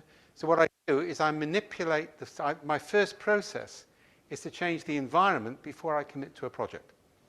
And that's called estuarine mapping. The reason for the estuarine metaphor is key. In an estuary, the water flows out and it flows backwards. It's not always going in one direction. There are things you can do when the tide is turning you can't do when the tide is flowing. There are sandbanks you have to check every day. There are granite cliffs you only have to check every 5 or 6 years.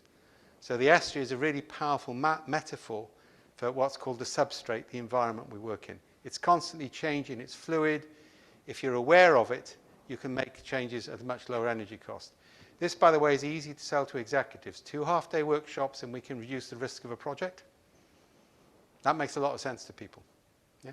What's also we're now starting doing strategy is this is starting to replace strategy. People start to realize if you change the environment so good things are more likely to happen, that's all you need to do, which, by the way, is what parents do all the time. Parents manage the substrate in the hope their children will develop in the right way. So it's not that we don't know those models. So that's called estuarine mapping. Jules will actually have a kit for this in a workshop, but we can show it you later. There's a whole facilitation kit to produce this now. So that's called estuarine mapping. That's the more sophisticated version of it. And you can see the other thing we do is once we've identified the actants, if there are any phenomena we can't attribute to an actant, that's a risky factor. It's the equivalent of dark matter in physics. There's something happening and we don't know why it's happening. So this identifies that as a risk factor as well. Okay, so I've given you 2 practical methods there. The other kind of like third one, this is called an assemblage, all right? And the Snowden there, by the way, is not me, that's my daughter, who's a medical anthropologist and thinks I don't understand Deleuze and Guattari, but that's what happens with daughters when they grow up, all right? One of Jules's colleagues. This is the work we do on narrative mapping. So anybody done an employee satisfaction survey? Yeah? Or filled out a hotel satisfaction survey or net promoter score? So we had this in IBM, and this question came in, is does your manager consult you on a regular basis, scale of 0, not at all, 10 all the time? Now you know exactly what answer they want. Every agile culture survey I've seen makes the same mistake. People know what the right answer is when they fill out the survey. Yeah, this is basic science. You can't trust any result which comes from that. Yeah? We take a different approach. We'll say, what story would you tell your best friend if they were offered a job in your company? That's hypothesis free. Then we give people a series of triangles, a method we developed and patented, and the triangles have 3 positive labels on them. So one of them says, in this story, the manager was altruistic, assertive, analytical. So that means when you assess what the manager did, you can't say anything negative. But over multiple patterns, the manager can see, well, I was mostly analytical, assertive, not altruistic, so I need to rebalance my relationship with my employees. Now that's called micronarrative work. It's distributed ethnography. This is the result of 6 triangles, and this is mapping that culture map across the whole organization. We have a version of this, by the way, which allows people to pick cartoons first. And we have Comic Agile's cartoons, but you could produce anime ones as well. So people check the cartoon, which represents their culture, tell a story about why they chose it, then index it. Yeah, so we're working obliquely. Yeah? And this is a composite picture. It's a probability distribution. So if that's a culture map, instead of saying I want culture X, I can actually say, well, actually, I really like this, but I need these people to move there, there, and there. So I basically click on the framework there, and it gives me a list of stories, and I say I want more stories like these, fewer like those, fewer like those, fewer like those. So showing people a map of the real stories of their own employees and saying I need more stories like this, fewer stories like that, can engage everybody, and I can give managers the stories for the thing they're responsible for rather than the whole company. And that's a whole new theory of change in terms of the way things work. It also, by the way, allows me to identify anomalies in existing systems, but that's another matter. And one of the interesting things we've seen from that, this is work we did with British nurses. And here you can see triads in place with distribution patterns on them. This is heavily statistical. But I love that phrase, is when they went in to try and persuade nurse managers they needed to change, they could basically present it and say it was like having the nurses in the room with them because they had their own stories. So that ability to use numbers which are objective with stories which are persuasive and have the two linked is key. Okay, so coming to an end. Another thing we can do with that, these are two we've produced recently. This is one for BMW Group. This is one for the Welsh government. Is we've gathered the stories from people and then we selected them algorithmically, not based on human curation, and put them into what are called sacred storybooks. We first did this with the US Navy. And the sacred storybooks are the best way of briefing incoming managers or staff. People like to read stories of people. They don't like to read HR briefing documents. We're also using this in merger and acquisition to create a sacred storybook of what came before, which allows people to give up that and come into something new. This is the other way we can do agile transformation, collect the softwares of what happened before, the aspirational stories of the future. Publishing those as storybooks is a far more powerful change agent than creating abstract values in terms of the way you work. Okay. Final couple of points. I've said this already, but complex scale by decomposition and recombination. The first time I ever saw SAFE, and it was at a conference in Novi Sad in Eastern Europe, I remember looking at it and said, that is not how you scale a complex system. It's wrong a priori. You don't scale things by aggregation. In complexity, you scale by decomposition and recombination. Now, you break things down to their lowest level of coherence, and then you recombine them. And if you think about it in DNA, from 4 basic chemical compounds, the whole of organic life is developed. And the trouble with Agile is Agile keeps scaling by trying to do the same thing again and again and again. It's my problem with Scrum at scale. You can't scale something. You'd have to decompose it and recombine it. Yeah? So this is one of the ways we're approaching on that. This is actually taking, effectively, things like definition of done from Scrum, things like S-Stream mapping from Cynefin. There's some flow consortium things there as well. So what we do is we actually break everything down and people put hexagons together in different combinations. That's called an assembly. So this time I'm going to do these things in this combination. I can then look at that again, and next time I can say, well, I'll do that, but I'll change this bit. That's my chef, not recipe book principle. Now again, there's physical stuff on this you can have a look at later. Jules will have the patterns. But this is where we're working, and we're doing this as open source, so anybody can create it, not proprietary. Yeah? And the principle is, and there's software coming out to support this as well. The principle is, if you do a big project, you say, well, in this project, I use these methods and these tools in this sequence, so I'll store that with what worked and didn't work. I can then search on those previous projects and then make small changes to the structure rather than always following the same recipe. Right? That allows also this coherent heterogeneity. Some teams may be comfortable with one method but not another. Well, let them substitute. Everybody doesn't have to do the same thing, but you want enough structure for coherence.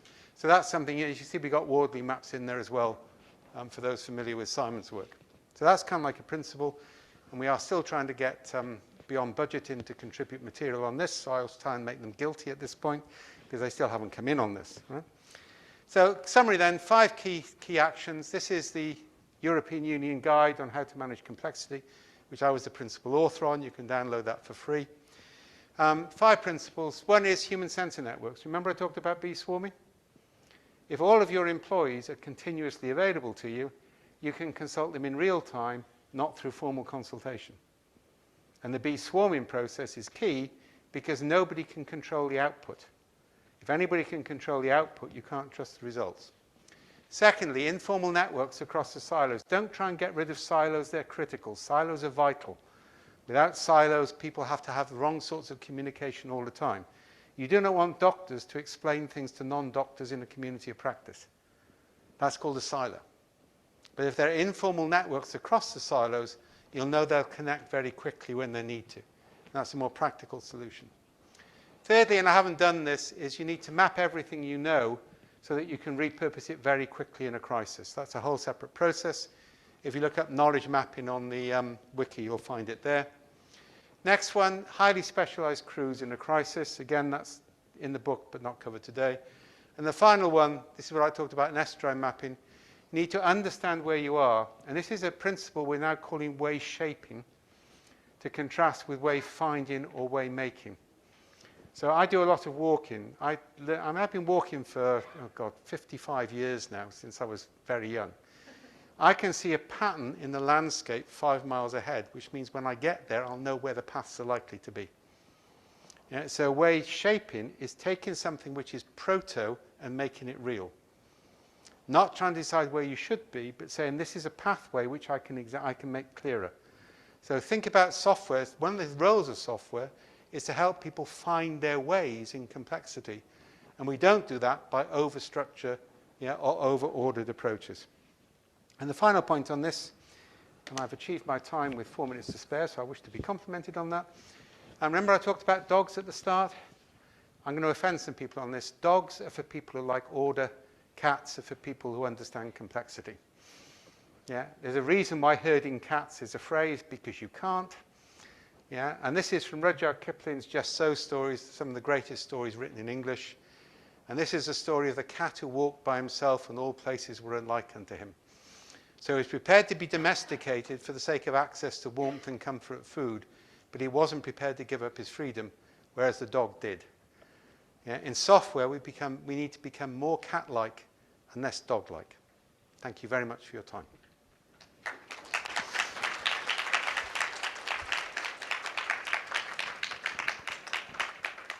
And I know that was a lot to take in, but you now have some time for questions, or alcohol, or any combination thereof. Or coffee. Yeah, or coffee. Anybody want to ask anything? Anyone have an argument? Yeah. I have to change my mic now, don't I? No, they need the mic. Yeah, they need the mic.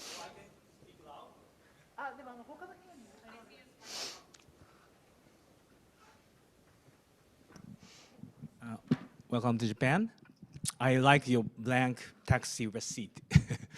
Thank you very much. And after I I heard your speech, I thought of Stephen Wolfram's physics project. If you happen to know him, can you elaborate a bit about your opinion to that? I think he comes on to complexity. I think I would go more with Deutscher Macellari's work on constructor theory, which is what we derived estuarine map from. I think one of the problems you got with Wolfram, and you've got it also with Friesen. With Friesen. Friesen is another physicist, all right? Oh, yeah, Friesen, sorry. I'm dyslexic. I can't pronounce words from text, all right? What you got with them is they actually have an algorithmic framework for human cognition, which most of us would dispute. So when you make a decision, all right, you're taking in sensory data which we do not yet fully understand. Yeah, we do not yet fully understand all the sensory data that human people use to make a decision. And you're doing first fit pattern matches based on prior experience. You're not doing optimization. So my problem is I don't buy, I think there's a lot of value in it, but the minute you start to assume that you can replicate humans in an algorithmic structure based on text, you've got a problem. Yeah? Thank you.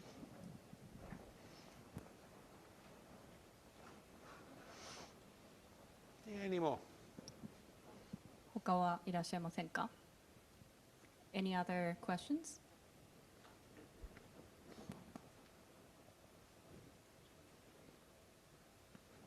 It's fine if you don't, because that was a lot to take in, right? Yeah.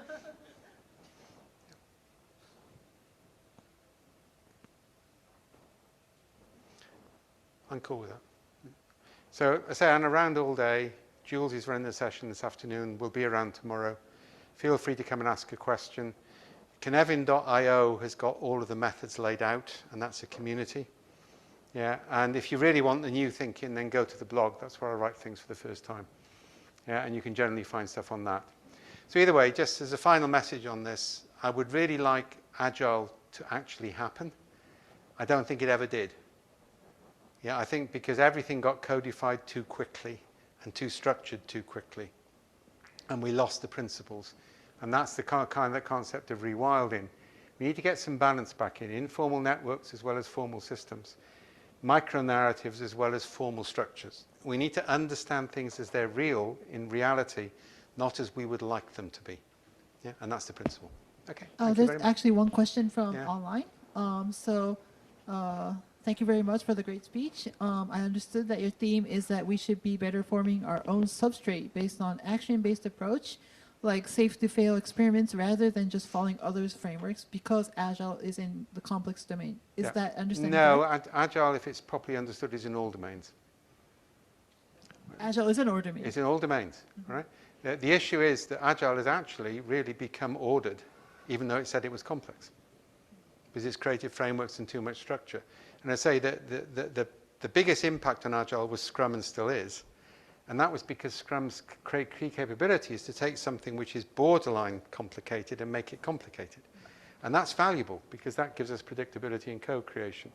So the key thing for Agile is to understand how to operate in all domains and understand how to move things between domains.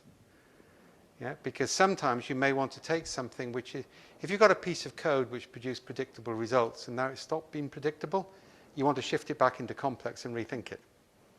That's one of your indicators that you've made things structured too quickly. So Agile should be comfortable to operate in all domains and not privilege one over the other. Does that answer the question? Ito-san, 大丈夫ですか?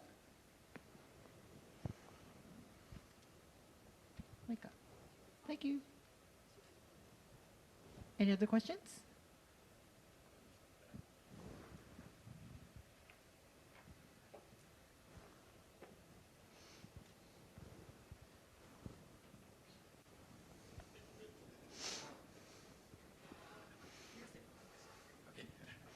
I love the T-shirt. Yeah. I want one of those. To Japan, and it's really our pleasure to welcome you here. The question is, so we are so inclined to understand the situation by stories, and then it tends to feel like understanding the situation by just knowing the stories. No, I think yes and no. All right. So I mean, if you look at it, one of the problems with say story points, and don't get me there because I mean the creator of them has now said they were a bad idea anyway. We confuse micro narratives with stories. Okay. Yeah, we talk about anecdotes. Anecdotes in English means a story or an experience or a recollection. Mm-hmm. What you want is they're part of the mapping process, but you don't totally depend on them. What stories tell you is people's attitudes and beliefs. So, for example, in drug trials, we can now measure placebo effect because we can measure attitudes in quant form. And that's really important. So you need to understand that as part of the map. But you also need to understand what level of agency people have. Yeah, because that's part of the map. And you need to also understand the affordances. That's what S-Trime mapping does. So what are the energy costs of change? So basically, but it's all about understanding where we are, not where we want to be. And one of the things we're working on at the moment, for example, is if I have 6 roles and 1 anonymous role, so nobody knows who that person is. It might be AI, it might be a group, it might be a committee. And all 7 roles agree they can spend, say, $1,000 without asking for permission. Right? Provided they record why they did it, what they did, and what happened. So we built a method around that. Now that is an approach which means we get rid of a huge amount of bureaucracy because nobody will apply for funding for something which isn't conventional because you will never get given money. This allows unconventional ideas to come about. So I can have 1,000 micro projects that say £1,000 each. In a big company, that's nothing. And if actually 2 or 3 of them succeed in unexpected ways, that gives me a major competitive advantage. So again, it's distributing decision making and distributing understanding into networks, not trying to understand it at a composite level. Yeah. Then can I ask another personal question? So since by you understand the situation, you are not just recognize your story, but you are trying to find out something weird behind the story people usually do not recognize. Do you have some kind of tips or attitude? Well, first of all, don't do that. We ensure that people interpret their own stories. We don't interpret their stories for them. That's a key principle. And I want to see a statistical, and this is the physicist in me coming, I can now gather a huge amount of statistical data, and the story acts as an explanation, right? So what you will find is gorillas. Yeah, if you do that sort of mass capture or the distributed decision making, people will succeed who you didn't expect to succeed. Right? So a good example in economics is the Grameen Bank. Nobody expected that to succeed, but it was brilliant because it worked on complexity principles. Is if 5 people from the same village guarantee each other's loans, will give you money. Now, what I've been doing with distributed decision making is to replicate that at scale because it worked in Bangladesh but didn't work in Africa. That's context. So the key thing is it's actants and interactions, and some of the interactions are narrative based and some aren't. But the more diversity and the more finely grained that is, the more you can afford significant failure, and the more you can afford failure, the more chance you have a novel discovery. Yeah, thank you. That answer encourages me a lot. Thank you.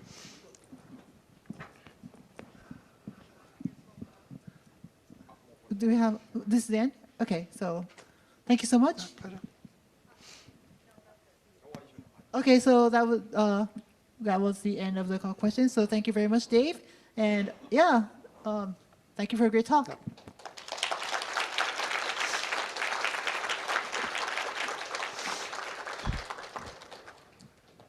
So, お昼の前にアナウンスが、はい。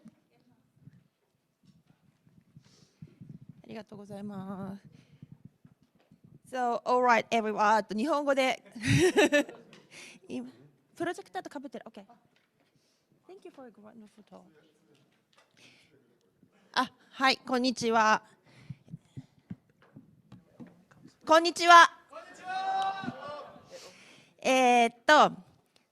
お知らせがあります。スクラムアライアンスからの白い T シャツ着てる人、着てない。があります、スポンサーブースで配っています。明日はみんなでそれを着て集合写真を撮りたいと思いますので持ってきてください。数に限りがありますのでお早めにです、今なら多分サイズ S から XXL まで選べます。A few quick announcements for you. First, about the Scrum Alliance T-shirts. So there are a few T-shirts available at the sponsor booth. So these are the gift from the Scrum Alliance. Tomorrow, we'd love everyone to wear them for a group photo. So please pick one up and bring it for you with you. So they are limited, so get yours soon. So you should still be able to pick your size. Next. お弁当廊下にあります。お弁当食べた後のゴミなんですけど、昨日と違って、トイレ前の廊下に捨てに来てください。よろしくお願いします。Next, about lunch. So the bent boxes are in the hallway. So when you are done, please take your trash to the hallway near the restrooms. This is different from yesterday. Next, ハラル対応とベジタリアン対応のお弁当を希望された方は受付までいらしてください。If you requested a halal or vegetarian option, so please come to the registration desk. で、最後です。お昼休みに今日もピッチをやります。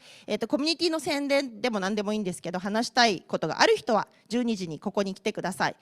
This is the final announcement. So also, just like yesterday, we are doing a quick pitches during the lunch break. So if you would like to promote your community or anything else, come to Hall 8 at noon. 終わりです。All right, enjoy the rest of the day. Thank you. ありがとうございます。One announce for the people. ちょっとアナウンスもう一つあります。昨日スポンサーブース行っていただいた方大変ありがとうございます。皆さんスポンサーのところにたくさん人が来てくれてよかったって皆さん喜んでました。昨日行った人も今日また行くと、また別の、質問とか用意してくれてるようなので、ぜひ昨日来た方も今日来てほしいというふうに言ってましたんで、ぜひ昨日行った方もスポンサーブースで、昨日行っていかない方もスポンサーブースはぜひ行ってみてください。ではお疲れ様でした。ご飯楽しんでください。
皆さんこんにちは。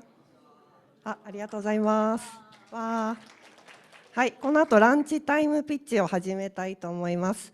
ですね、この場にいらっしゃる方々にお伝えしたいことがあるコミュニティの皆さん、またはスポンサーの方々いらっしゃいましたらこちらにお集まりください。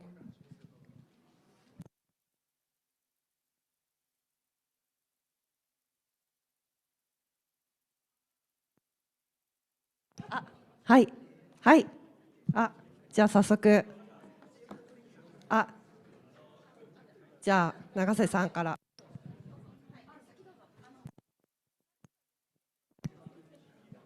一番、はい、じゃあ永瀬。じゃあ、はい、IT プレーナーズから、はい、始めさせていただきます。ありがとうございます。こんにちは。ロゴスポンサーをしている IT プレーナーズです。IT プレーナーズではチームビルディングや DevOps の考え方を学べるゲーム形式のワークショップを提供しております。で、今回フェニックスプロジェクトを、完全に無料でまるっと体験できる体験会を1月28日に開催予定です。今好評のため枠を増やして同時2開催検討しております。ぜひぜひ皆さん申し込んでください。こちらに QR コードありますのでぜひ読み込んでいただくのと、興味ある方手を挙げていただけたらチラシをお配りしますので、ぜひ手を挙げてください。ありがとうございます。ありがとうございます。ありがとうございました。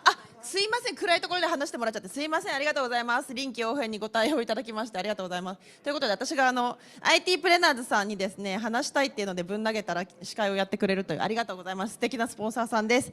はい、すいませんでした。私宣伝があります。昨日話せなかったんで来たんですけど、アジャイル PBL 祭りというイベントをやっております。で、アジャイル PBL 祭りって聞いたことがある人、ありがとうございます。行ったことがある人、意外といない。行きたいなと思ってる人、ありがとうございます。ぜひ来てください。今ですねスポンサー、もそうなんですけど、参加者も登壇者も募集しております。どういうものかってちょっと簡単に言うと、私が大学でアジャイル開発を教えてるんですけど、そのプログラムの卒業生とかそれ以外もいろんな大学で今若い人が、PBL プロジェクトベースドラーニングをアジャイルでやってるんですね。でそれの、修了生とかもこの会場にも何人も来てると思います。で就活を通じてしか企業と学生のなんかタッチポイントってあんまなくって、なんかえぐいなと思ってるんで、開発現場とかチーム開発とかそのアジャイルとかスクラムとかっていう共通のキーワードで、コミュニティに入ってきてくれる学生、卒業した後も続けていける関係を作れる場を作れたら嬉しいなと思っているので、そういうイベントをやってます。ちなみに私アトラクタっていう会社なんですけど、新卒採用とかやってないんで全然利害ただの興味なんですけど、やっております。というのを応援してくださる方はぜひ来てください。で学生のって思うとなんか別に学生でしょって思うと思うんですけど、めちゃくちゃ皆さんのアンラーニングにすごい役立つ、すごい刺激をもらえると思いますので、ぜひおいでいただければと思います。はい、ということでお時間いただきましたありがとうございました。じゃあ次は海老名さんですという感じで回していきましょう。よろしくお願いします。ありがとうございます。仙台の、河北新報社という新聞社から来ました海老名と申します。レッツゴーデベロッパーという開発イベントがありまして、震災後2011年の震災後、東京のエンジニアと東北のエンジニアをつなぐ交流をきっかけと、交流を目的とした開発エンジニア向けのイベントが、開催され、それから11年、通算11回開催されて、次12回目のイベントが2月の7日、仙台でありますので、ぜひ、お越しいただければ嬉しいです。よろしくお願いします。はい、ありがとうございます。はい、私増田健太郎と申します。普段スクラムマスターという名前で、活動します。私からはゲーム業界のカンファレンスの、宣伝をさせてください。私セデックというゲームカンファレンスの、運営委員をさせていただいています。セデックは、ゲーム開発者向けのイベントでして、今年は7月22日から7月24日の3日間開催されます。セッション数は本当全部スポンサーとか公募合わせると200セッションで3日間がっつり行われるような、本当に日本でも最大規模と言っていいほど、開発に関わる方が参加していただいています。で、今、セッションの公募しているところでして、2月9日までぜひアジャイル開発とかスクラムの皆さんの知見っていうのを、ゲーム業界にも還元いただきたいなと思っているので、ぜひご応募いただきたいなと思っております。で招待講演も、昨年は昨日登壇されていました森優也さんですとか、今日登壇されるきょんさんとか、黄色い森さんとか、本当に多くの方々にも登壇、講演させて依頼させていただいております。ぜひどんな講演がゲーム業界に刺さるのかなとか気になる方はぜひお声掛けいただけますと幸いです。はい、ぜひよろしくお願いします。じゃあ次おはぎさんお願いします。はい、奈良から来ましたおはぎと申します。今回はコミュニティの宣伝をしたくて、昨年末ぐらいに奈良県に奈良アジャイルというコミュニティを立ち上げました。ありがとうございます。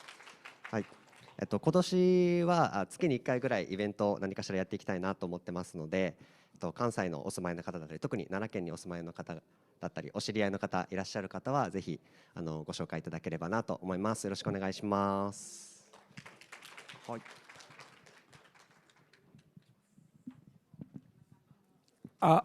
はい、皆さんこんにちは。ちょっと緊張してる猫の加藤です。よろしくお願いします。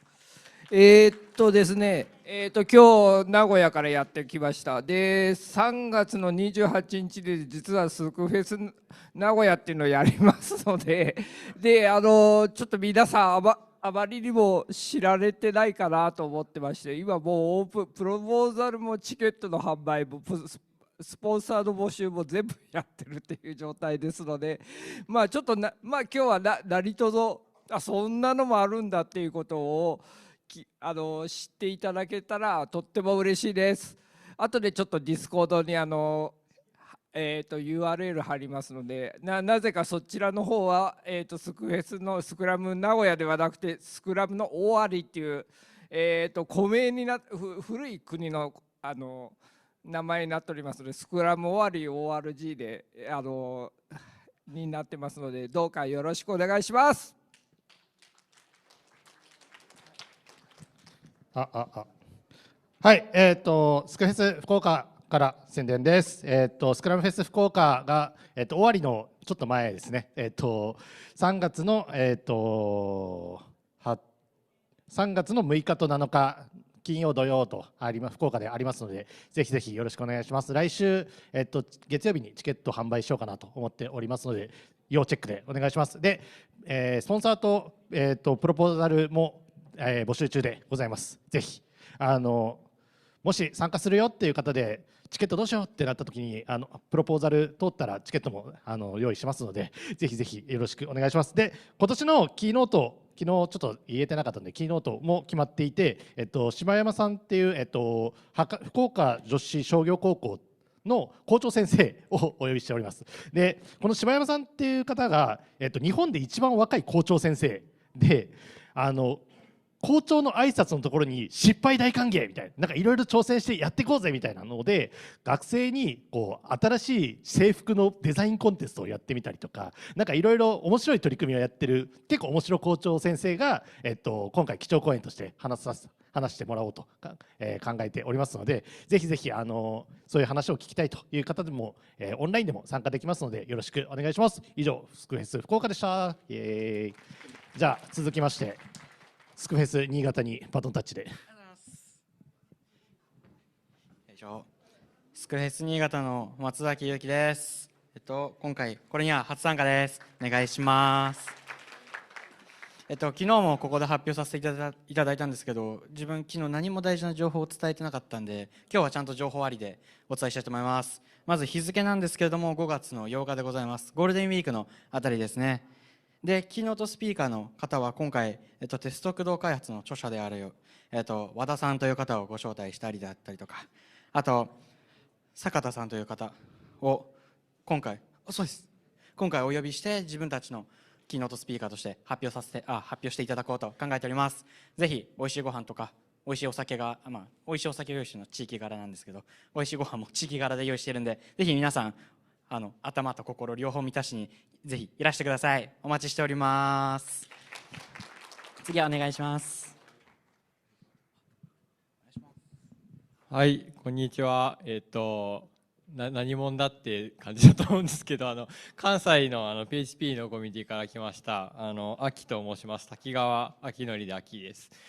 そこの三川さんにですね、隣で休んでたらこれ連れてこられてですね、喋るということでというところで、今メインホールにも貼ったんですけども、関西で月1ぐらいで PHP の勉強会やってまして、結構コミュニティもアジャイル界隈と関わりとかがあったりして、PHP ちょっとでも触ってるよとかいう方だったら結構最近の PHP 結構変わってきてる部分とかもあるので楽しんでもらえると思うので、ぜひ関西在住の方は奈良アジャイルの人いてちょっと後で話したいなと思って、ちょっと後で話に行かせてください。はい、はい、っていう感じでよろしくお願いします。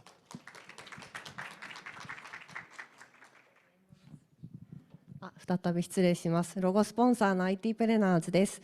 IT プレナーズでは、スクラムの5つの価値基準、確約、集中、公開、尊敬、勇気のネイルシールを作ってお渡ししております。もし欲しい方いらっしゃいましたら、数量限定でお渡しできますので、今手を挙げていただけると嬉しいです。ありがとうございます。ありがとうございます。やった。皆さんありがとうございます。お渡しに行きます。あ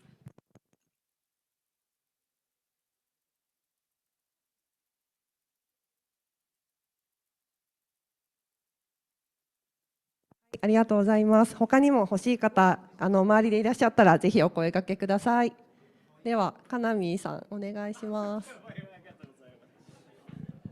ありがとうございます。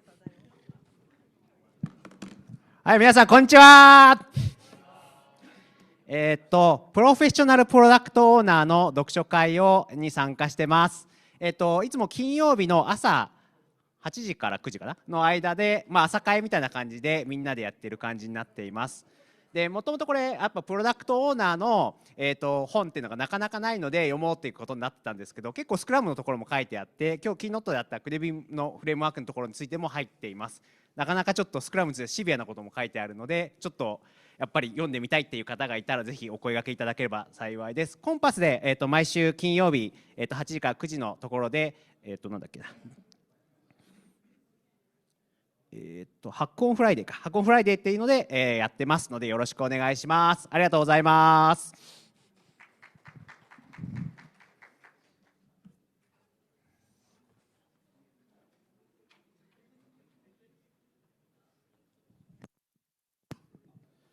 はい、この後、13時からの15時からの回で、話す平鍋と言います。ちょっとスクラムの理論っていう話をするんですけど、その後で、実はですね、ジェフ・サザランドって蜂を飼っていて蜂蜜作ってるんですよ。ほんでジェフ・サザランドから僕もらった蜂蜜があってでちょっと試食してみたいっていう方はですね、13時からの会の後で小さなパンをちぎって、ジェフ・サザランドの家の蜂の蜂蜜を食べるっていう企画をやりたいと思ってます。多分ちょっとずつ食べて10名ずつぐらいは食べられるんじゃないかなと思うので、興味のある方このホール、15時です。はい、以上です。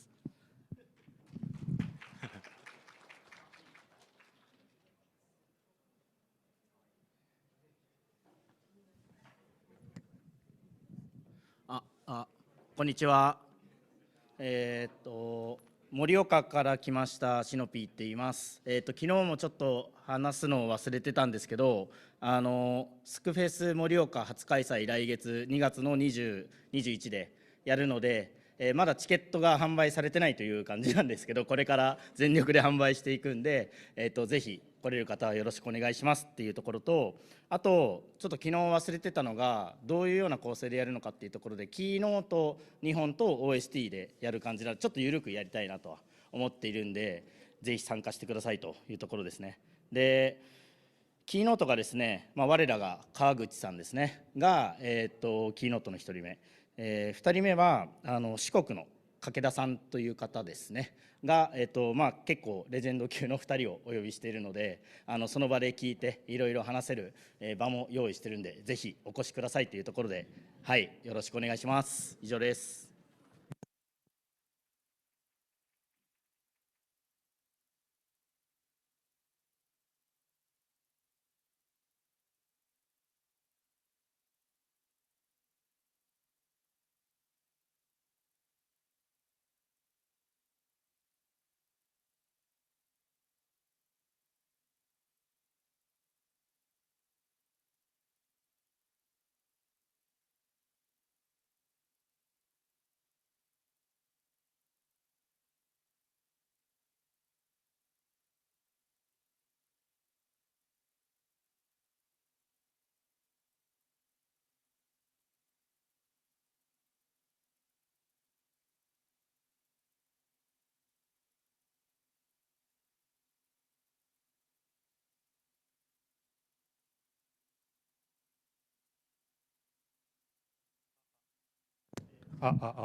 はい、続きまして、振り返りカンファレンスの A ちゃんです。よろしくお願いします。はい、振り返りカンファレンス、今年で6回目になりました。イエーイ、振り返りって遊ぼうっていうタイトルで、今年、今まではオンラインと、現地とハイブリッドでやらせていただいたんですけど、今年はちょっと現地に1回振り切ってみようっていうところで、株式会社シフトさんの会場で、現地開催します。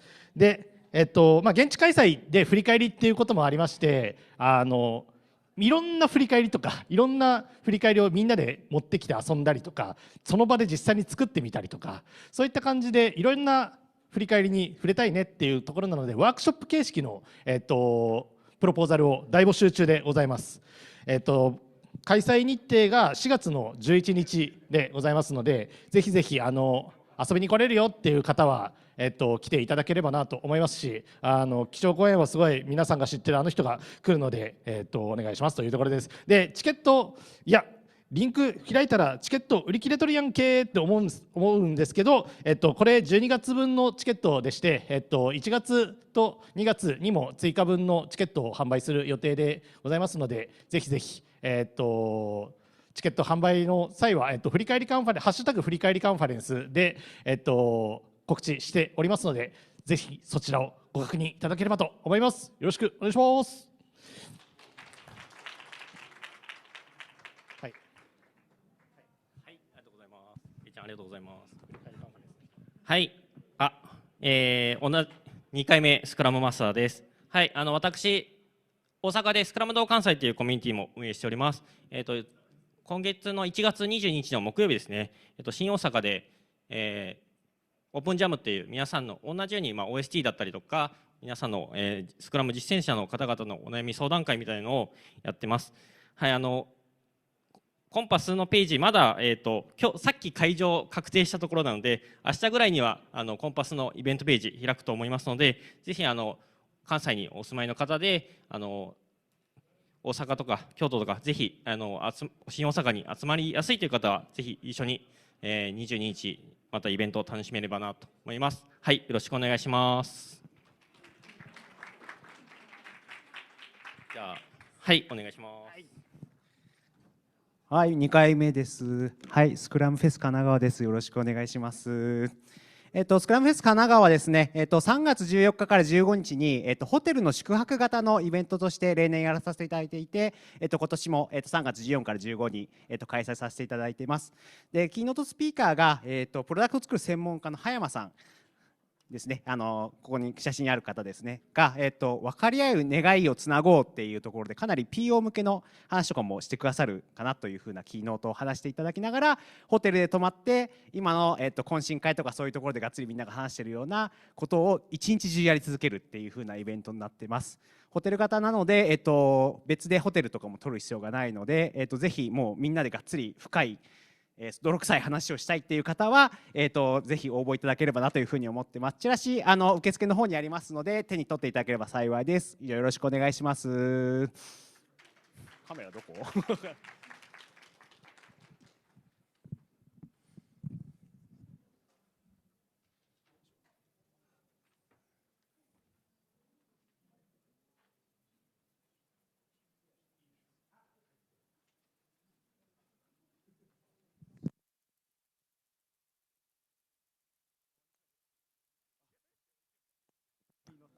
はい、ここでいいんですかね。すみません、はじめまして、金子と申します。ですね、僕もコミュニティを作りたいなと思い始めておりまして、コミュニティの名前はございません。バリバリ大阪弁ですが、大阪で作ろうと思っています。ただ、グループ名決めてないんですが、コンパスは昨日開設しまして、1月の23日、私、所属はIBM のデジタルサービス株式会社というところに所属してるんですけども、大阪の事業所、日本 IBM 大阪事業所で、ちょっとイベントをやろうかなと思っております。はい、2026年始動関西 IT 交流会、今年の抱負をぶちまけろというところでですね、コンパス開場してますので、もしよかったら皆さん、大阪の方なんですけど、大阪なんですけれども、もしよかったらご参加いただければと思います。よろしくお願いします。金子でした。猫です。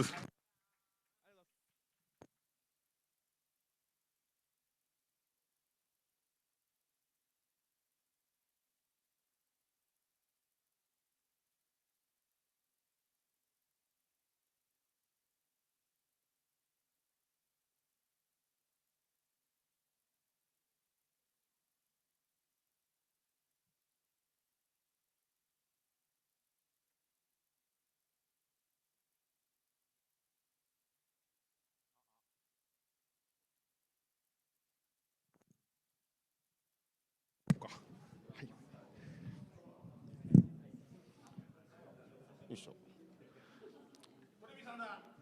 こんにちは。なんか嬉しい。渋谷アジャイルというコミュニティの宣伝しに来ました。東京都内で、大平さんもぜひ。あれですね。アジャイルコミュニティ。怖さんいない。いや、入った。連れてくる。なんかみんな来てみんな来た。っていうか俺前に出てくる。はい、渋谷アジャイルでございます。イエーイ。ご存知渋谷アジャイルです。ご存知。そうですね。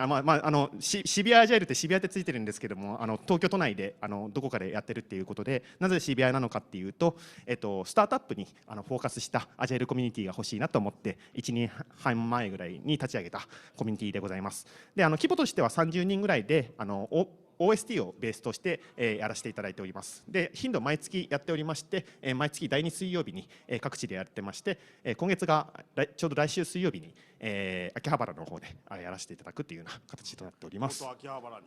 はい。渋谷アジャイルとうとう秋葉原に。何なのそれ。じゃあ一言ずつじゃあオーガナイザーから。長い。わかりました。ぜひ遊びに来てください。よろしくお願いします。あと1個。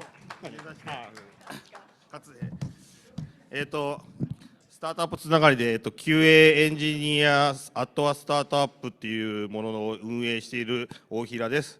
1月の何日か29ですねに、こちらも OST をやるイベントを泉岳寺でやっているので、もしなんか品質とかに興味がある方はお申しいただければと思います。ありがとうございます。お願いします。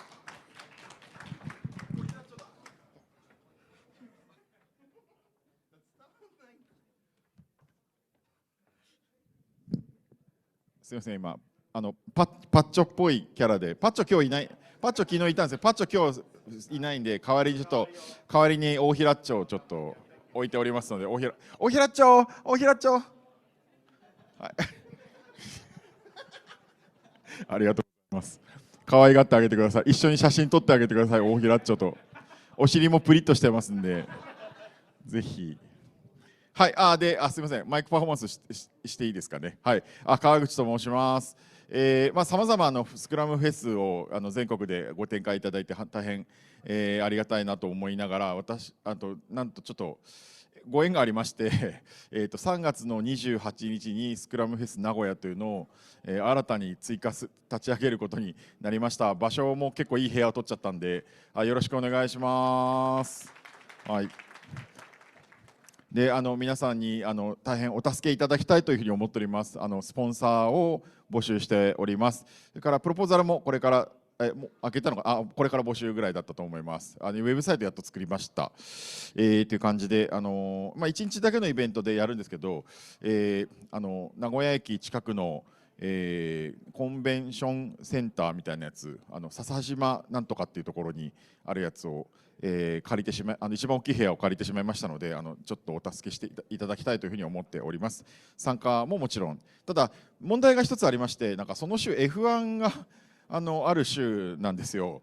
で、鈴鹿方面が永瀬さんが F1 の方にどこという話があるんですけど、それはいいんですけど、ホテルが高騰しておりまして、名古屋周辺、岐阜まで含めてホテルが大体、アパホテルとか1万円ぐらい弱で泊まれるところが大体4万円ぐらいになっているので、ちょっとうまいことホテルを工面していただいて、でも東京から行っても別に2時間かからずに行けますので、ちょっと若干遠めにホテルを取っていただいて、ちなみに豊橋は通常価格で買えますので、豊橋から新幹線30分なんで、豊橋あたりに泊まっていただくといいのかもしれないなというふうに思っております。ということで、3月28日スクラムフェス名古屋やりますので、はい、でスクラムフェス名古屋のハッシュタグだけちょっとお伝えしておくと、スクラム終わりっていうのって見て、スクラム終わり地区なんですね。三河じゃなくて終わりなんで、スクラム終わりっていう。でメールアドレスはスクラムの終わりっていうメールアドレスにしてますので、ぜひ終わりってダンですよ。ダンわかります？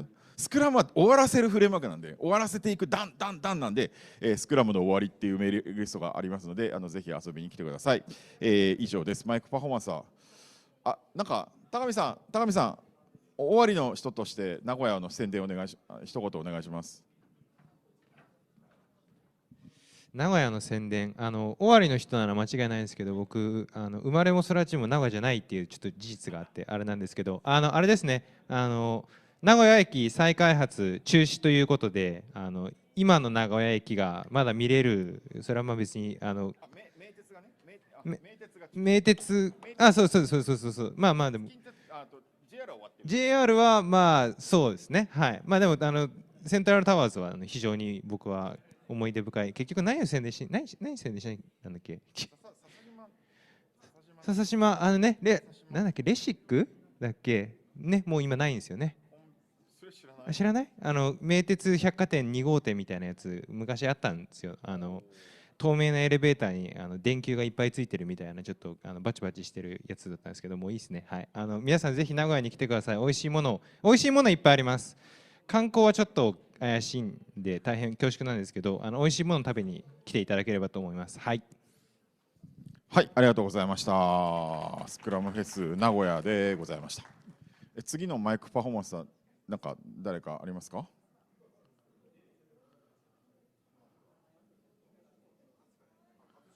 葛飾の宣伝をする。じゃあ葛飾町大平町が葛飾町を説明すると。はい、テストの町葛飾から来ました大平です。どうもよろしくお願いいたします。テストの町葛飾というのはですね、ソフトウェアテストで有名な葛飾の、住民とそれ以外の区民の方々がみんなでオンラインで毎週火曜日夜夜21時30分からディスコードでワイワイするイベントになっております。毎週やっておりますので、なんかたまに火曜日の夜暇だなと思う方いたらぜひご参加ください。よろしくお願いします。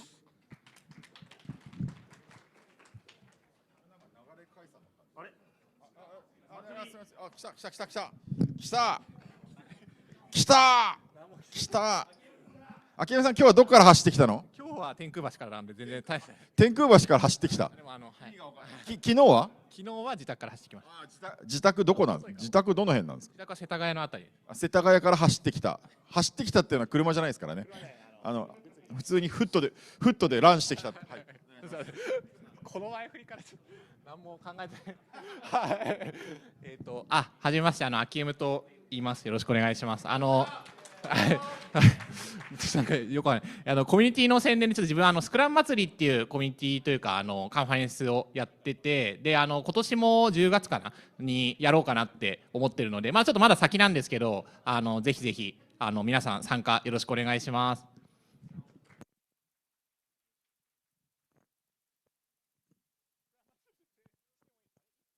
大丈夫です。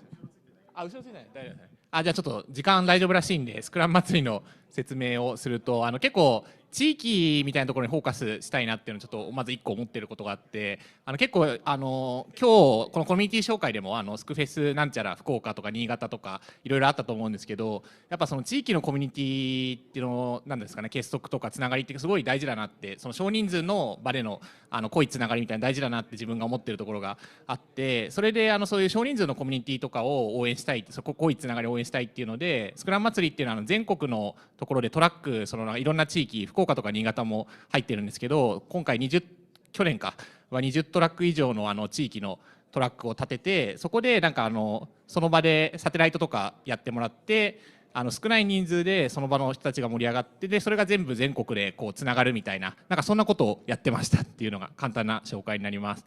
興味あればぜひよろしくお願いします。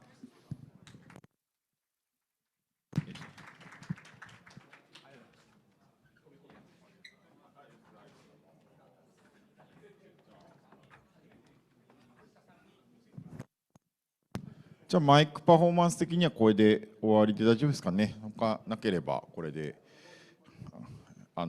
皆さん残りの30分ほどになるかなと思いますがお昼休み楽しんでください。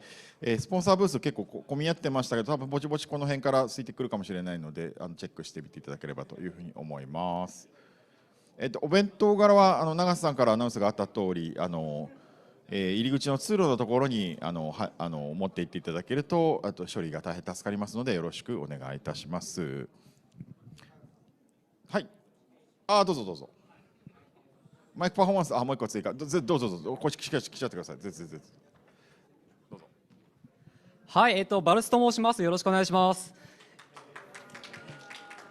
本日はですね、テストコミュニティの方でジャストっていうカンファレンスがありましてジャスト東京の宣伝をさせていただこうと思います。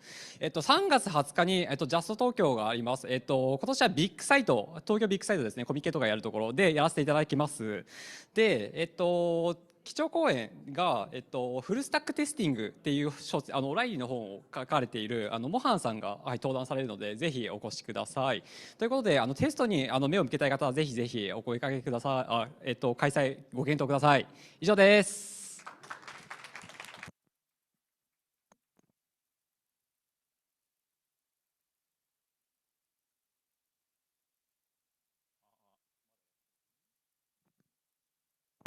すいません、私も宣伝させてください。皆さんこんにちは。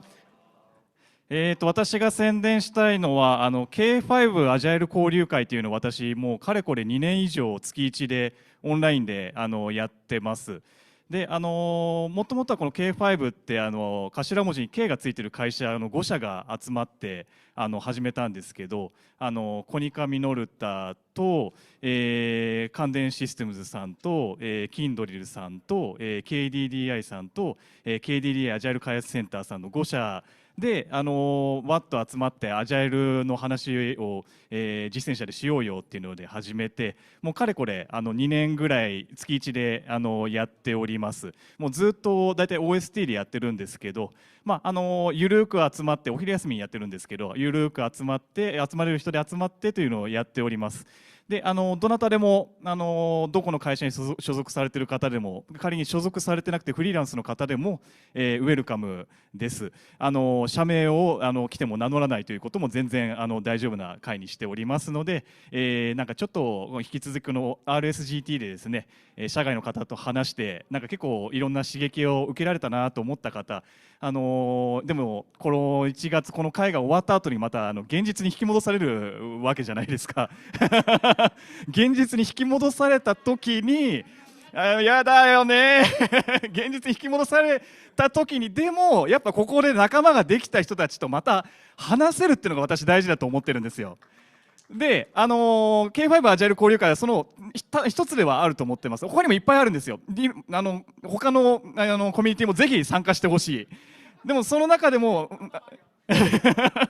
オンラインで気軽にお昼休みにちょろっと顔出しに行くっていうことをできるように本当に気軽な会にしてますので K5 アジャイル交流会、ちょっと URL はすみません、コニカミノルタのディスコードチャンネルのところに貼っちゃってあるんですけど、後でちょっともう一回、どっかちゃんと分かりやすいところに貼っとくんですけど、ぜひ気軽に遊びに来ていただけたら、遊びでいいと思ってます。遊びに来ていただけたら嬉しいなと思っております。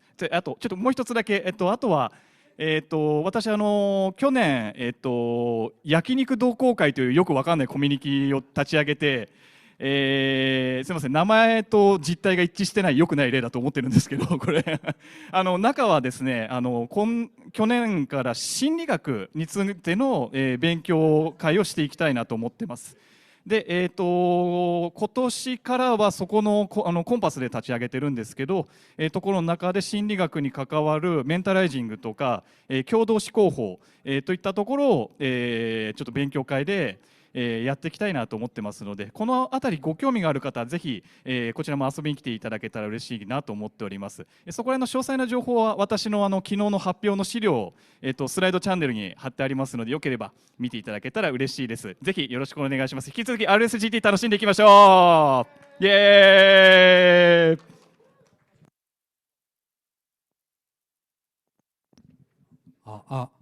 すみません、勢いでやります。ダイアログファシリテーターのガオリュウと言います。よろしくお願いします。今、去年から、会社の中で使えるファシリテーションスキルを向上するための研究会ってやってます。OST でいろいろ話してファシリテーターが学び合う時間と、あと実践編って言って実際に会議を設定して会議をやってみて、そのフィードバックもらうというやつやってますんで、よかったら、会社の中で使えるファシリテーションスキルを向上するための研究会で検索してください。無理だと思うんで、ガオリュウファシリテーションで検索すると多分出てくると思います。よろしくお願いします。ありがとうございました。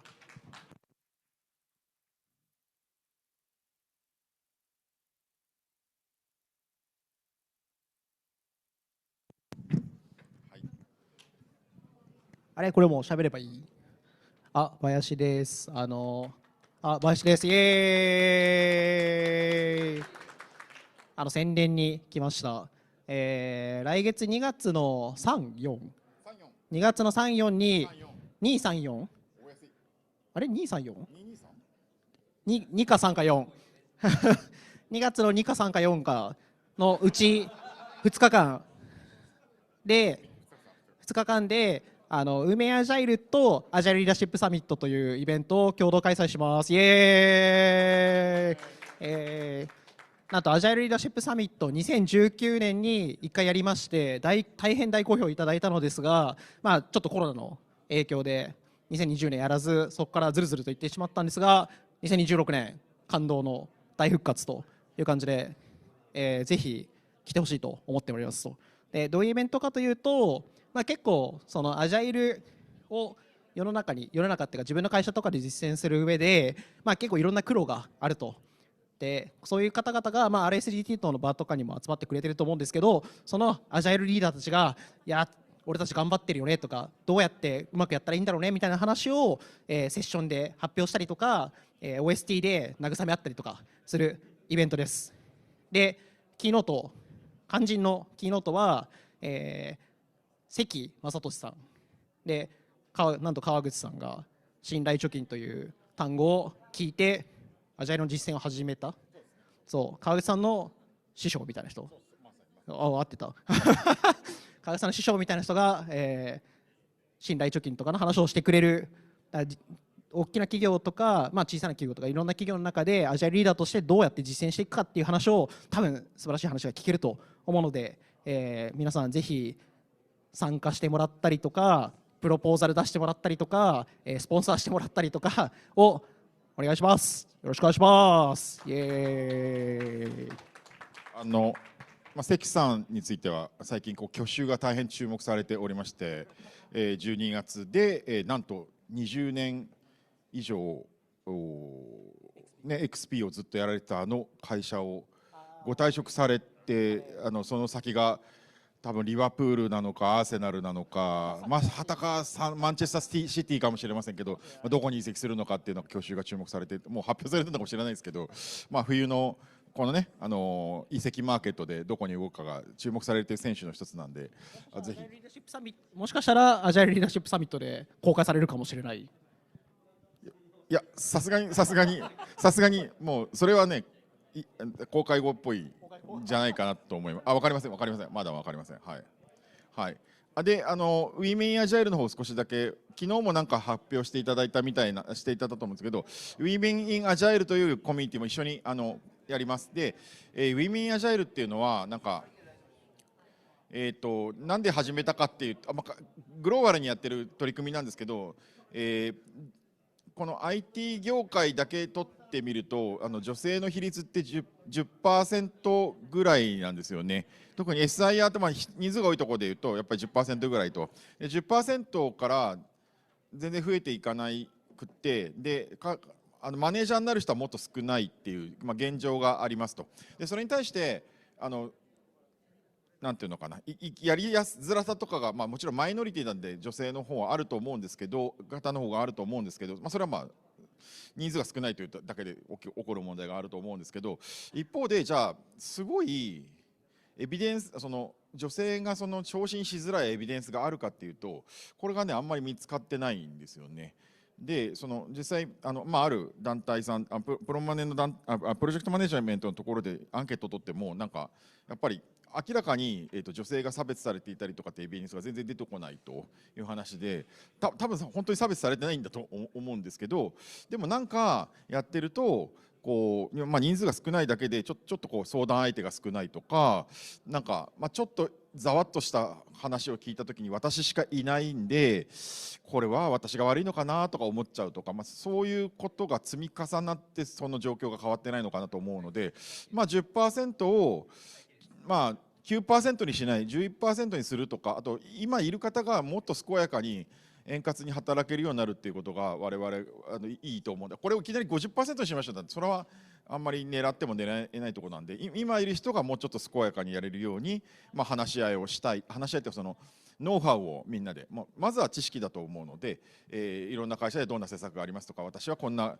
悩みを抱えてましたってこういうことをオープンネスを持ってみんなで話し合うという会をやると。それだけじゃなくて女性が思うだけじゃなくて、女性じゃないマネージメントの方は9割男性のマネージがいるので、男性の方も集まってどうやったらそういう活躍の場をもっと増やしていけるかっていうことをみんなで話し合うと。で、知識をつけていこう、そんな活動になっておりますので、ぜひ遊びに来ていただければと思います。はい。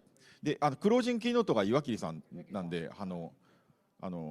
あとこの後岩切さんが今大変何を喋っていいか大変悩んでいるということで、この後デブサミのおっかさんですがしっぽり話したいっていうちゃんとちょっと困ってるのって言われたんでちゃんと話そうと思ってます。はい。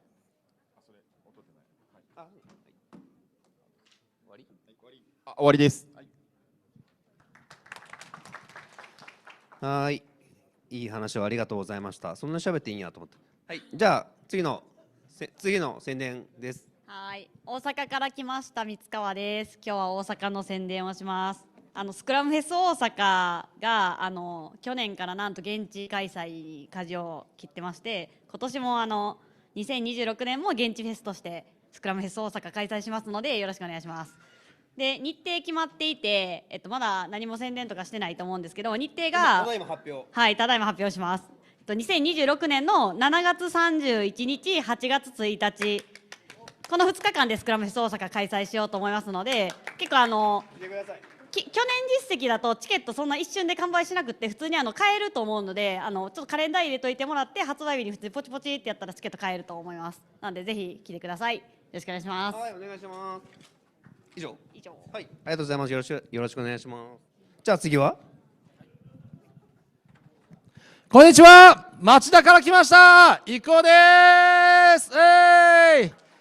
私はですね、私がコアメンバーとして参加している EMConfJP エンジニアリングマネージャーのカンファレンスについて、紹介させてください。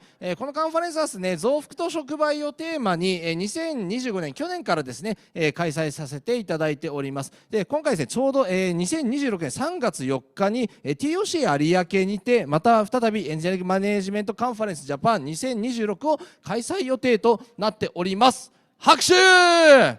はい、ありがとうございます。でこちらですが、ありがたいことにですね、すでに第1次のチケットに関しては、売り切れとなっているのですが、1月17日土曜日の午前11時よりですね、もう一回言います、2026年1月17日土曜日午前11時より、チケットの売り出しがありますので、今回 RSGT 参加されている中で結構そのマネジメントの課題感を持っていらっしゃる方たくさんいたなと思います。そういった方はぜひですね、チケットをお買い求めいただければと思います。で当日さまざまなですね、素敵なスピーカーの方のセッションもなんですが、 EM お悩み相談室と題しまして、ベテランの EM が実際メンタリングする、RSGT でいうとコーチズクリニックのような催しもありますので、そちらに関してもぜひぜひご参加いただければと思います。そしてですね、この後13時から隣の B ホールでお棚発表するので、ぜひぜひ今こちらにいらっしゃる方全員向こうに行っていただければって言ったら怒られるね。はい、皆さん聞きたいものを聞いていただければと思います。ありがとうございます。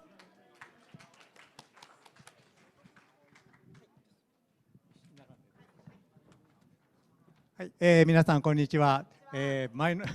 前の人のキャラが濃いとちょっと喋りにくいんですけれども大阪のオイジス総研っていう会社から来ております。3回と北村と申します。よろしくお願いします。今日はですね、というか私たち2人はうちの会社でビジネスイノベーションセンターっていう、下噛みそうになりましたけど、全然商売っ気のない組織におります。で、今日も全然商売っ気のないイベントの、ご紹介したいと思っております。で、うちの部署ではですね、ネキストっていう名前を付けてるんですけど、いろんな新しいことをやりたいなとか、新しいビジネスのちょっとアイデアあるんだけどなんか形にしたいなと思ってる人たちのなんでしょうね、同じような思いの持っている人たちを集めて、形にしていくお手伝いをしたいというふうに思ってます。で、そこで、今年度からキーになる考え方としてエフェクチュエーションって皆さんご存知ですか？ご存知ですか？はい、多分よかった。はい、さすが。で、そういう考え方で、これ詳しくは喋り出すとは終わらなくなるので、ベースに皆さんのいろんな思いを形にするというのをお手伝いしようという活動をしておりまして、で、一つ今年度の末に3月に大きなイベントを、用意しておりますので、ここからは北村からご紹介したいと思います。はい、エフェクチュエーションについては3月11日にこのエフェクチュエーションの第一人者である吉田先生、神戸の准教授なんですけれども、来ていただいて今吉田先生と一緒にどんな企画にしようかっていうところを今練っているところです。ですので3月11日に来たい方はぜひブースの方に来てください。そしたらアンケート書いていただけたらお名刺だけでもいいです。連絡先さえ分かれば皆さんとコンタクト取ってご案内させていただこうと思います。ディスコードの方にも上げておりますが、もう一回上げ直しておこうと思います。で、ブースの方にはお菓子もあります。コーヒーにはお菓子もありますので、エフェクチュエーションの話聞きたいっていう方もぜひ来てください。モアインフォメーションはブースのエリアルーム6の左奥角にチマッと、ブースを用意しておりますので、ぜひ顔を出してください。よろしくお願いします。ありがとうございました。ありがとうございました。